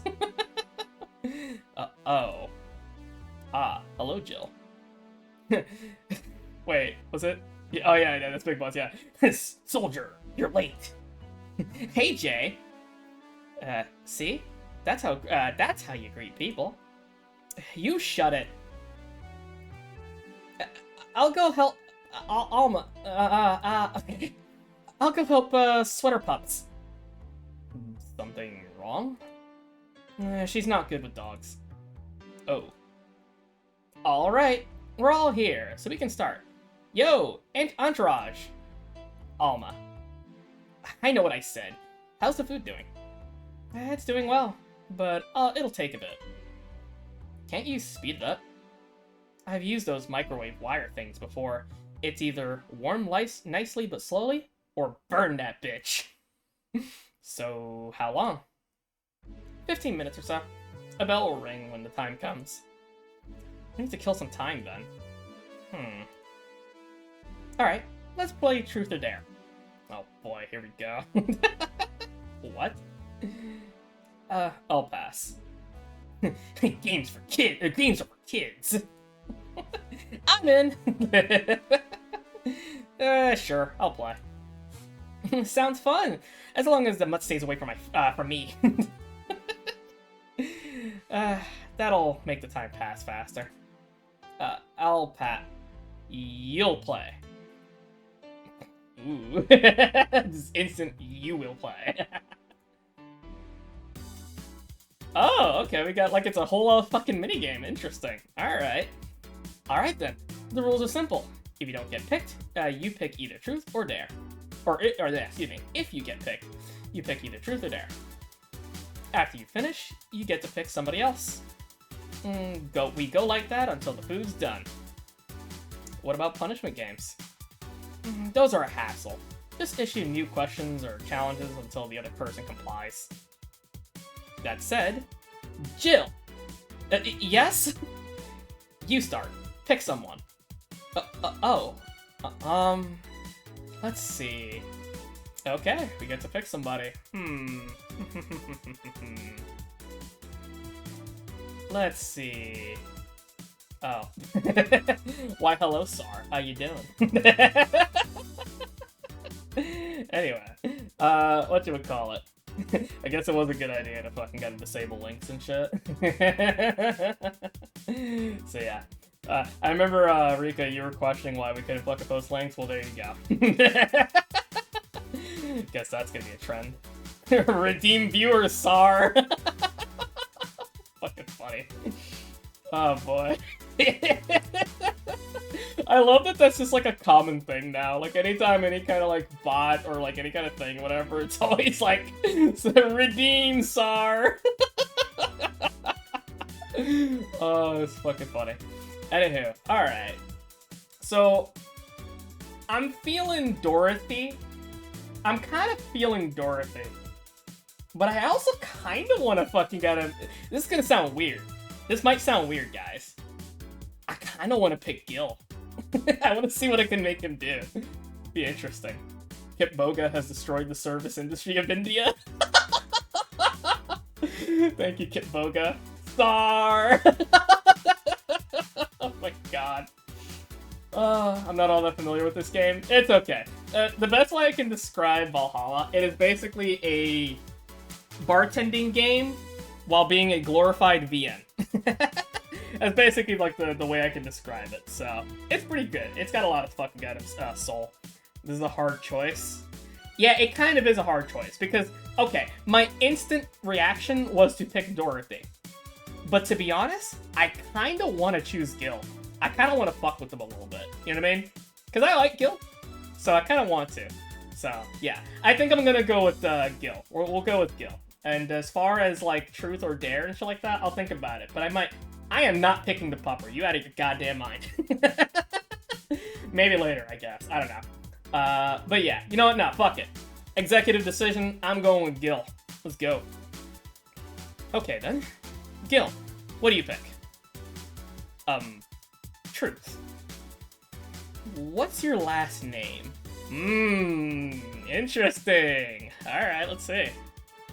Dare! I picked Dare! Of course. Try to make a sugar rush with your eyes closed. Alright. Here. This is a beer. Well, it works, I think. How do you Okay. My turn, right? Well, me! Pick me! You, the dog. Oh, come on! Dare! I dare you! No, I'm the one that dares you! Bring it on! Sit. Sir, yes, sir! You're not sitting. Sir, yes, sir! Whatever, you did it. Alright! You, the blonde! Pet me! Whatever? Your hands are cold. Colder than your usual hands, I guess. Alright then. Jill! I'll go with Dare. Give me a shoulder massage. Really? Really? Okay. You're good at this. My grandpa taught me how years ago. How old were you when your grandpa died? 14 or so, if memory serves me right. And then he was... sorry, need to use the bathroom. Jill, what did that massage do exactly? It was a regular massage. I might have accidentally unclasped her bra, though. Okay. Felt like something snapped. Well, just imagine the pressure of the poor thing must be a subject to. That's true, because that shit looks like it's on tight. I'll say howdy now. Yeah, hello, hello. Hi, Jelly. You have a pretty triumphant look on your face, though. Wouldn't you? I wonder. If everyone's done talking about my bra, let's move on. Wonder how long until the food is done. Okay, so now I get to do it again. My turn. I might go Dorothy because she wanted to be picked. There's also a small part of me that wants to pick what do we call it, Dana? I kind of want to pick Dana as well, but I kind of want to pick Dorothy. I am not picking the goddamn dog. No, we're going Dorothy. Fuck it. Dorothy. Yes, I picked Dare. Okay. I want you to put your leg behind your head. Just that? Alright. So, the extra flexible joints weren't just a bluff. I never bluff. Pick Anna. I would if I could. Or rather, you know, oh dude, can you imagine? Can you imagine if Anna was actually like pickable around here? You just had to do like the you had to do like the code to get to play as Akuma, you know what I mean? Where you have to like hover over like her icon, then go 2 steps over here, hover that icon, then hover right this one, then back to Dorothy, and then you have to like press a specific set of 2 keys, and then bam, Anna. That'd be cool. Anywho, I never bluff. I'm pretty sure I heard something rip though. Ouch. Okay then, Dana. I picked Dare. I dare to stare Honey straight in the eyes for 10 seconds. Sure. Oh. 1, 2, 3, 4, 5, 6, 7, 8, 9, 10. Please stop. 7 seconds. And done. just imagining fucking Jill with the reddest face. Because, like, the way I imagine it, Dana was probably, like, right in front of her fucking got her face. Like, right up in there. Dorothy out for blood. Virgilio, shit game. Fuck Virgilio. Honestly, okay, if I had to choose between the dog and Virgilio, I actually would pick the dog, to be honest. Okay, then. Dog. Yes, challenge me. Chase your tail, but only make it 3 spins. No more, no less. Alright. Done. That was 4. And now, 2. Ah! That was 3. Good job. Fucking stupid dog. Hashtag justice for Virgil. Hey Jay, pick one. Dare. I dare you to call me a good boy. Good boy? Yeah! I'm getting hungry. Alright. Well, we already kind of did like one with Dana. I said I wanted to pick her, but you know what? We haven't seen Alma in a little bit. You know, fuck it, let's pick Alma again. Or, not again, but yeah. Okay, Alma. Truth or dare? Dare. And then I dare you to call Gil by his real name. Gilliam. So you can actually do it. Of course I can. But messing with Dilbert is more fun. Dilbert. Oh, dude, it's funny. Was actually what I don't know why, but like my brain thought about that. Gilbert. That's the Japanese name for oh, what's his name? I already forgot his fucking name in Final Fantasy IV. The Bard, the Spoony Bard. What was his actual name in the West? I forget his fucking name in like the like, you know, Western versions and shit. But I know in like the Japanese version his name is Gilbert, which is such a funny name. Fucking Gilbert though. Well then, Dorothy, truth or dare? I'll pick truth.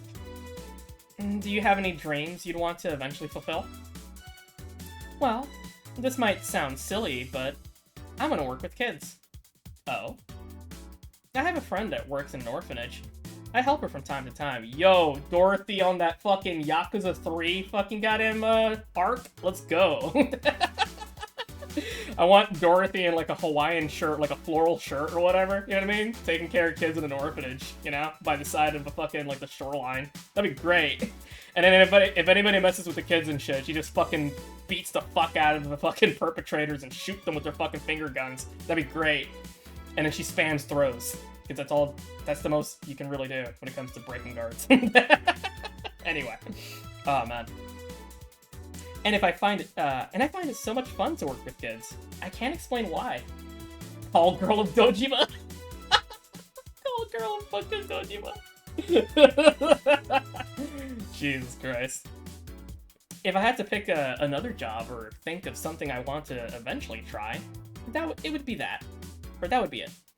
Teacher, nurse, pediatrician, something like that. That wasn't an answer I expected. Me neither. What are you implying? Okay. Hey, John, pick. Dare. I dare you to say something nice about all of us playing. Well, you are a pretty cheerful girl, Dorothy. Of course I am. Chief? Well, I pretty much owe you everything for giving my life any semblance of order. Of course you do. Alma? You can be a really caring person. Can be. And Jill, you're a pretty smart girl. I wonder if that's true. So is nobody gonna say anything nice about him in return? What is there to say? He's one of the nicest and most responsible guys I've ever met. The kind that gets you talking through an expression of sincere interest. The kind of guy that will go to the extra mile, even if you when asked not to. You could always say that more frequently, you know? A bell? Food's ready. Oh, yeah. By the way, I like how you didn't say anything for the dog. Good. Finally. Let's go. You guys go ahead. I'll have a quick smoke outside. Careful. Okay. Oh, okay. Almost coming with us, I guess. Truth or dare? Justice for Rad. Truth or dare, huh? It was fun, I guess. Hey. Oh. I mean, hello. A bit late for the hello, don't you think? You want one? You know I don't smoke. True. Are we leaving already? Yeah, technically we celebrated Mega Christmas yesterday. But I just got a message that Diana might be making a ruckus, so I gotta leave. And good luck with that. Speaking of ruckus, how have you been doing?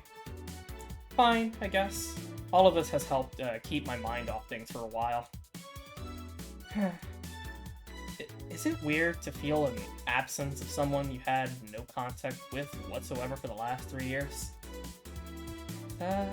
Ask Katyusha, or any of the old literature maidens whose spouse went to war types. I mean, even if you had no contact with her, maybe she was constantly on your mind. If you tweak your the circumstances, it's not that different from one of you going to a war. I guess. Well, although the circumstances make me not want to, I've gotta go. Careful out there. Oh yeah, you should take the chance and spend this time with everyone inside, don't you think? Yeah, she's right. Hey, Jill's back! Hey, that's good, that's good. Oh. What is this?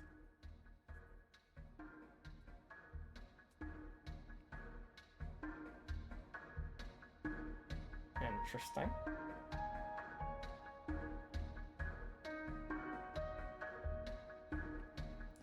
Dark Tower. God damn it, Lich. Just suddenly fucking Tartarus just fucking appears. Oh, fucking I. Oh. Oh, I've seen this sprite before. Very moody. Hey. Alright, now we're on to chapter 3, Dulce, which is Spanish for sugar. Or at least, like, sweet, basically. Sweets, sugar, that kind of thing. Last chapter. Really? We're at the last chapter already? Holy shit, okay. I guess the game's not as long as I thought, I guess. Rent is due on the 30th. Please make sure your account has the necessary 10 grand, or you will be evicted. Fuck, okay. Jo bought what she wanted, and she's pleased with herself. She will surely focus at work today. Bought what we wanted?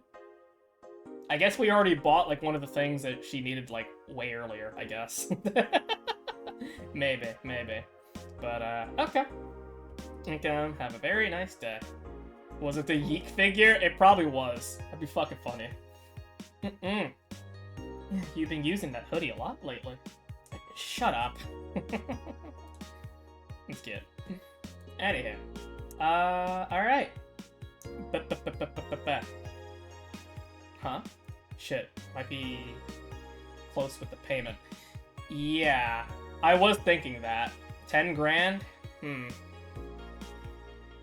Fucking 8,500 in 4 days. Easy money. Yeah. So I think I might not actually buy the nano camo. Nano camo is a little bit too expensive. So we'll just have to deal without it. Yeah, we're gonna have to go expensive. And also not fuck up, too. But it's okay. It's fine. We will go with whatever happens. Anywho. Okay. I think I actually might call it there. I know it hasn't been 3 hours yet. I mean, like 10 minutes before 3 hours and shit. But I think that might be, like, a good place to kind of keep it and pause it there, you know, for tomorrow. So yeah, I think what I might do is that tomorrow I will most likely... I'm debating, because I've been thinking about it, right? I've been thinking about doing either Donkey Kong Country 3 tomorrow, or Mega Man X3. And the reason I've been thinking about Mega Man X3 is because, well, one, you know, as always, I get influenced by Pumpkin and her chat and stuff like that, so, like, literally people will just mention, like, I'm not even kidding, dude, like, I'm fucking weird. Like, people will mention a thing of a game I played, and then I think to myself, yeah, I should play that game again. So, I don't know. And not to mention, here's the other benefit of playing X3. The other benefit of playing X3 is that I can guarantee you that'll be one stream. You know what I mean? Like, I can almost guarantee you that. It'll be one stream. DKC3, that is most likely going to be 2 streams, and then I'm going to feel compelled to stream on Saturday, and I kind of don't want to, you know what I mean? So what I might do instead is that I might do Mega Man X3 tomorrow, so I can bitch about it. And then we'll probably do, like, one stream of Valhalla, then we'll do like 2 streams of DKC3. You know what I mean? Like that kind of thing. Or maybe we'll balance it out. We'll see how that goes. You know, we'll see. But yeah, I think most likely I'll probably do Mega Man X3 tomorrow because I can hash that out like, you know, in a day. You know, like in just like one stream. It's not gonna be a problem. It's gonna be a lot of me bitching though because I have issues with X3. I have a lot of issues with that game. I don't know if I would say it's like directly a horrible game, but I do kind of border that game around to like either meh or kind of bad. And it's mainly just for like very weird specific reasons. There's a lot of things. I guess more on that. I think I already bitched about it before, but more in the specifics of that later, I guess. But yeah, I think that's what I'm probably going to do, because I don't want to fucking get him do a stream on Saturday. I don't want to. And I know for a fact DKC3 is going to be like, you know, 2 streams as well, so I highly doubt I can do that game in like one session. It's kind of like DKC2, you know? So that's most likely what I'm going to do. And it'll be interesting, because like X3, right? I think that is going to be... Yeah, besides... Because once I do X3, the only other X games I haven't done under my belt for streams would be X7, X8, and an X Command mission, which, you know, I'm not really looking... I don't know. I don't think I'm ever going to do that. That's like a... That game's a very long drag, and it's kind of boring. I love its music, though. But, like, yeah, it's kind of dull, honestly. It's like a fucking worse, like, Final Fantasy X / Breath of Fire, honestly. It's like a really, like, boring version of those. But yeah, I don't know. That'll be interesting. Although, to be honest with you, you'll most likely see me do X8 before X7. And then once it's like, alright, buddy, hey, X7's the last X game. You gonna do that? And then immediately I go to all the other classic games. It'll be funny. But yeah, that's most likely what the schedule's gonna look like. I've also been thinking, Beyond Citadel, right? I like that game. I genuinely like playing it, but I realized that, like, it is a game that I feel like I don't have much to say. Because I feel like Beyond Citadel, as much as I actually, like, really enjoy playing it, and I think I get, like, a nice little fucking, like, you know, shooty bang bang high from it and stuff like that, the problem with that game is that I feel like I don't really have much to say. To be honest, I feel like most of what I could say about the game has already been kind of said, and I'm just kind of, like, going through it. And the most I really can say is just, like, babble about a bunch of other shit, you know what I mean? Almost like Zatsuing it, you know? But then it gets kind of hard to do that when, like, I'm kind of, like, locking in and not trying to get blown the fuck up, you know? Not to say I regretted streaming Beyond Citadel, and we will finish it. We will, because I'm already, like, near the end of the game anyway, right? But it has made me think a little bit about the idea of doing, like, you know... I don't know. Like, it kind of got me thinking, right? I like the idea of going into a game blind. I mean, you know, Valhalla, never played this game, right? And it's wonderful, it's good, right? A lot of things for me to talk about, a lot of wonderful things for me to, like, kind of grab on, right? But, like, it kind of did make me think about how, like, I kind of sort of fear playing in, like a new game blind or something like that, right? Not necessarily because of, like, oh, me fucking up or whatever and shit like that, right? It's mostly just because, like, I kind of fear the idea of playing, like, a new game, or, like, a game I've never played before, and then, like, it being a gamble, right? About, like, oh, am I going to have a lot to say? Am I not going to have a lot to say? You know what I mean? And I realized that with a game like Beyond Citadel, like, beyond, like, the first 2 parts, hell, I would even argue, like, the first part, right? I really didn't have much to say. My commentary, like, admittedly, is very slacking on, something like that, you know? So, I don't know. It kind of just had me thinking about it. So, I feel like, in my opinion, I feel like for me, unless you guys feel different, for any other, like, newer game, or, like, a game I haven't played, or whatever, shit like that, and I fucking play it, and I don't really have much to say, and stuff like that, I think what I'm gonna do is I'll probably stream it. And, like, you know, if I feel that I don't have much to say or not much to really, you know, commentate on or whatever like that, I'll probably just make it like a one-shot, you know what I mean? Where it's like, ah, yeah, I'll play this, stream it, see how it is, you know? And if it doesn't necessarily, like... If it doesn't grasp me, you know what I mean? Or if it doesn't, like, more specifically make me yap as much, you know what I mean? Because I'll be real with you, I don't really like having dead air. I think having some dead air is fine. But yeah, I realize that, like, I don't think it's a very good idea for me to just be like, you know, playing a game and all I really say is like, you know, oh god, oh this, oh whatever, you know what I mean? Like, it's like, eh. Not exactly, the kind of thing I want to do, you know what I mean? It's not exactly, what I want to do. Because, like, to be honest with you, right? Like, if that's all I really have to say when I play games like that, right? Then at that point, it's, like, no different than being, like, a React streamer. Like, it's no different than being a bad React streamer. You know what I mean? Because, like, it's one thing if you're a React streamer and shit, and you're, like, adding commentary, you're pausing every so often so you can kind of go on, like, different tangents and, like, add more to the video, or critique it, or whatever, right? Like, that kind of shit. Like, I think that's perfectly fine. I actually like, that kind of stuff, you know?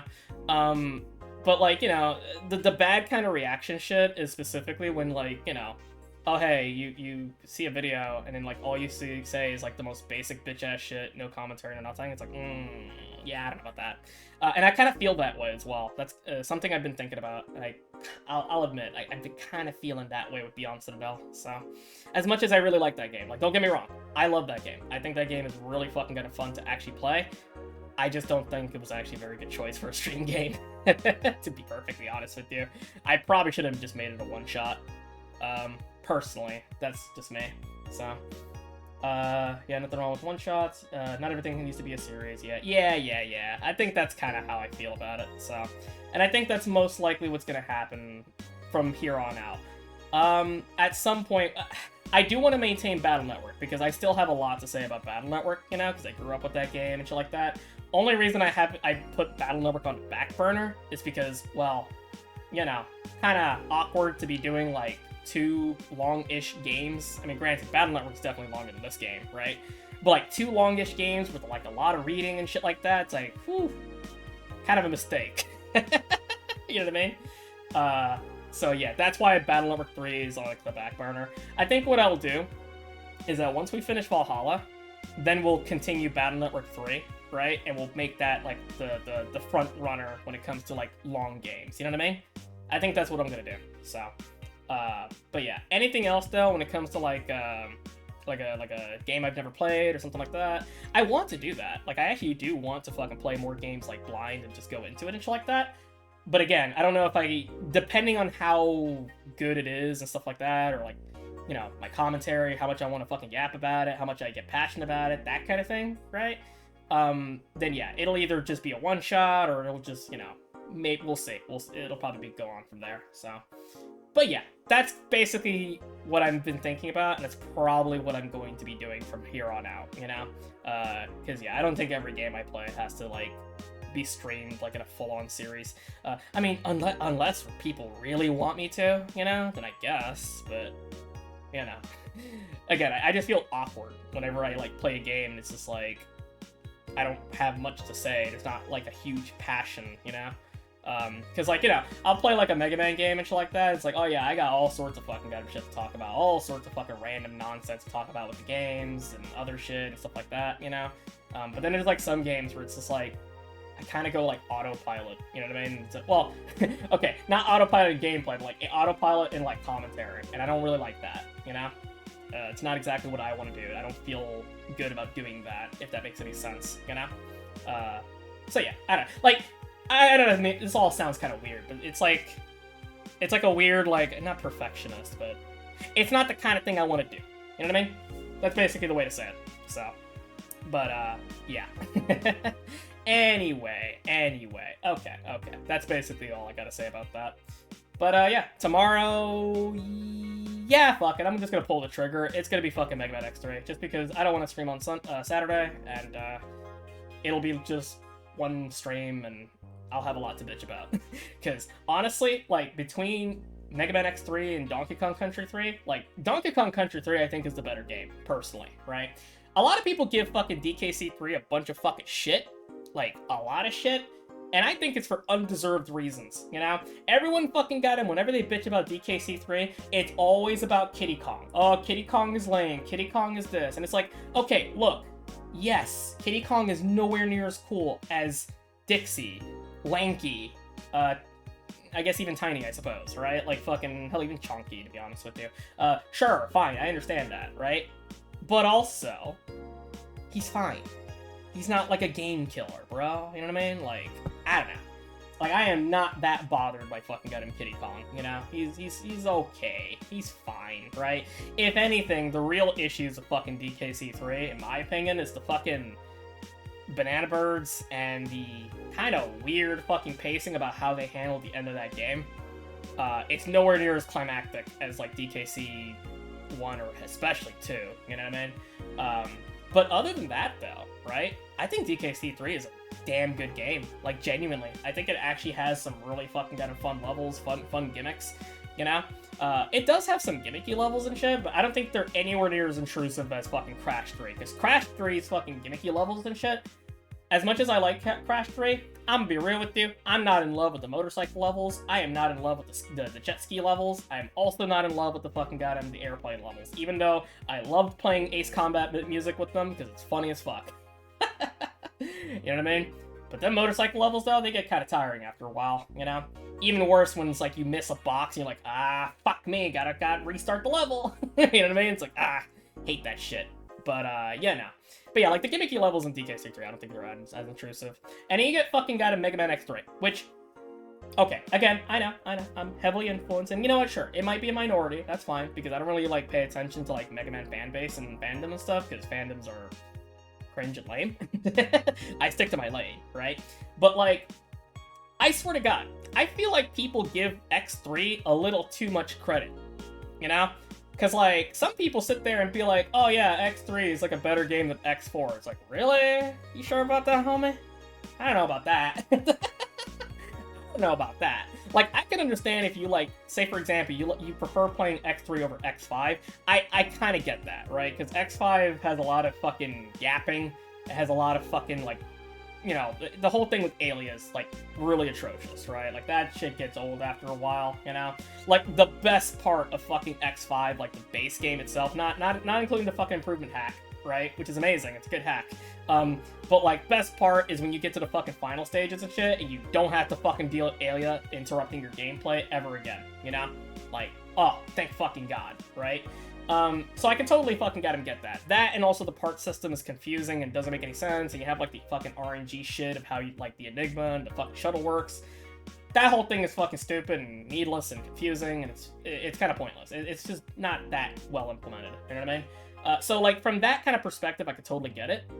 But nah, man. You can't convince me that fucking X3 is, like, a better game than X2, X4. I don't know about that. I don't know about that, bro. It's kind of weird. So yeah, I'm gonna have a lot of things to criticize X3. It's gonna be funny. Not that I think X3 is a horrible game. I mean, to be honest with you, I'd say it's better than X6. Definitely, for sure. But yeah. Yeah. I got a debate on which version of X3 we'll play, though, because, like, I'm debating on either doing the Super Nintendo version or the PlayStation version, because the PlayStation version, the benefit we get with that is we get the fucking funny cutscenes, so we'll see Blizzard Buffalo. You know what I mean? So, I don't know. Maybe I'll do a poll or something on Zitter, maybe. Actually, you know what? Yeah, that's what I'll do. I'll do a poll, and, like, whoever fucking sees it or whatever and shit like that, yeah, funny vote, exactly. I'll do that. I'll be like, you know, X3, SNES or PS1 version. You know what I mean? We'll see how that goes. So, yeah. Anywho, alright. And even if we do the SNES version, I am totally showing Blizzard Buffalo anyway, okay? Like, that's gonna happen no matter what. So, but, yeah. Alright. That's enough of me yapping. Yeah. That's basically it. Hey, we actually went over 3 hours. Hell yeah, good. But, yeah. Okay. I will catch you all tomorrow for X3, whatever version you choose. And, yeah, I think, yeah, Hammy will be streaming tonight. Is Love gonna be streaming tonight? I don't know if Love's gonna be streaming tonight. I'm not 100% sure. And I do know that Pumpkin's going to be streaming. Most likely she will be streaming, yes. Because I think she typically streams almost every day? I forget her schedule. I'm not 100% sure. So. Oh, Mina's streaming. Mina's streaming today, actually in an hour. Yeah, you know, here. Actually, hang on, wait a second. I've never shouted out Mina, but I'm gonna do it. Give me a second. How do I do this? I forgot how to do the shout-outs. Shout out. Okay, hang on. And then Mina Bro. Did it work? Let's see. Yeah, I did it! Yeah, there you go. Perfect. But yeah, fucking, yeah, Mina's they're gonna be streaming, yeah, they're gonna be streaming, what was it, Eternal Ring? Which I've actually never heard of. Apparently it's like a FromSoft game, or like one of like the older FromSoft games and stuff like that. Because I do remember Mina was joking about, like, you know, oh yeah, we're gonna be playing a FromSoft game with, whatchamacallit, with the ring involved. And it's, not Elden Ring, it's Eternal Ring, which, you know, I've actually never heard before. I've seen, like, some little snippets, because, you know, I lurk in people's streams and stuff like that, because a lot of the time I'm shy as shit. So, yeah. But yeah, Mina will be streaming. Go give them a follow. They're good people. And, yeah. And I think they're going to be getting, like, a new model, like a new live TD, I think? I think so. I don't remember exactly when that is, but yeah. But yeah, anywho. Alright, that's about it. And I will catch you all another time. Bye-bye, toodles.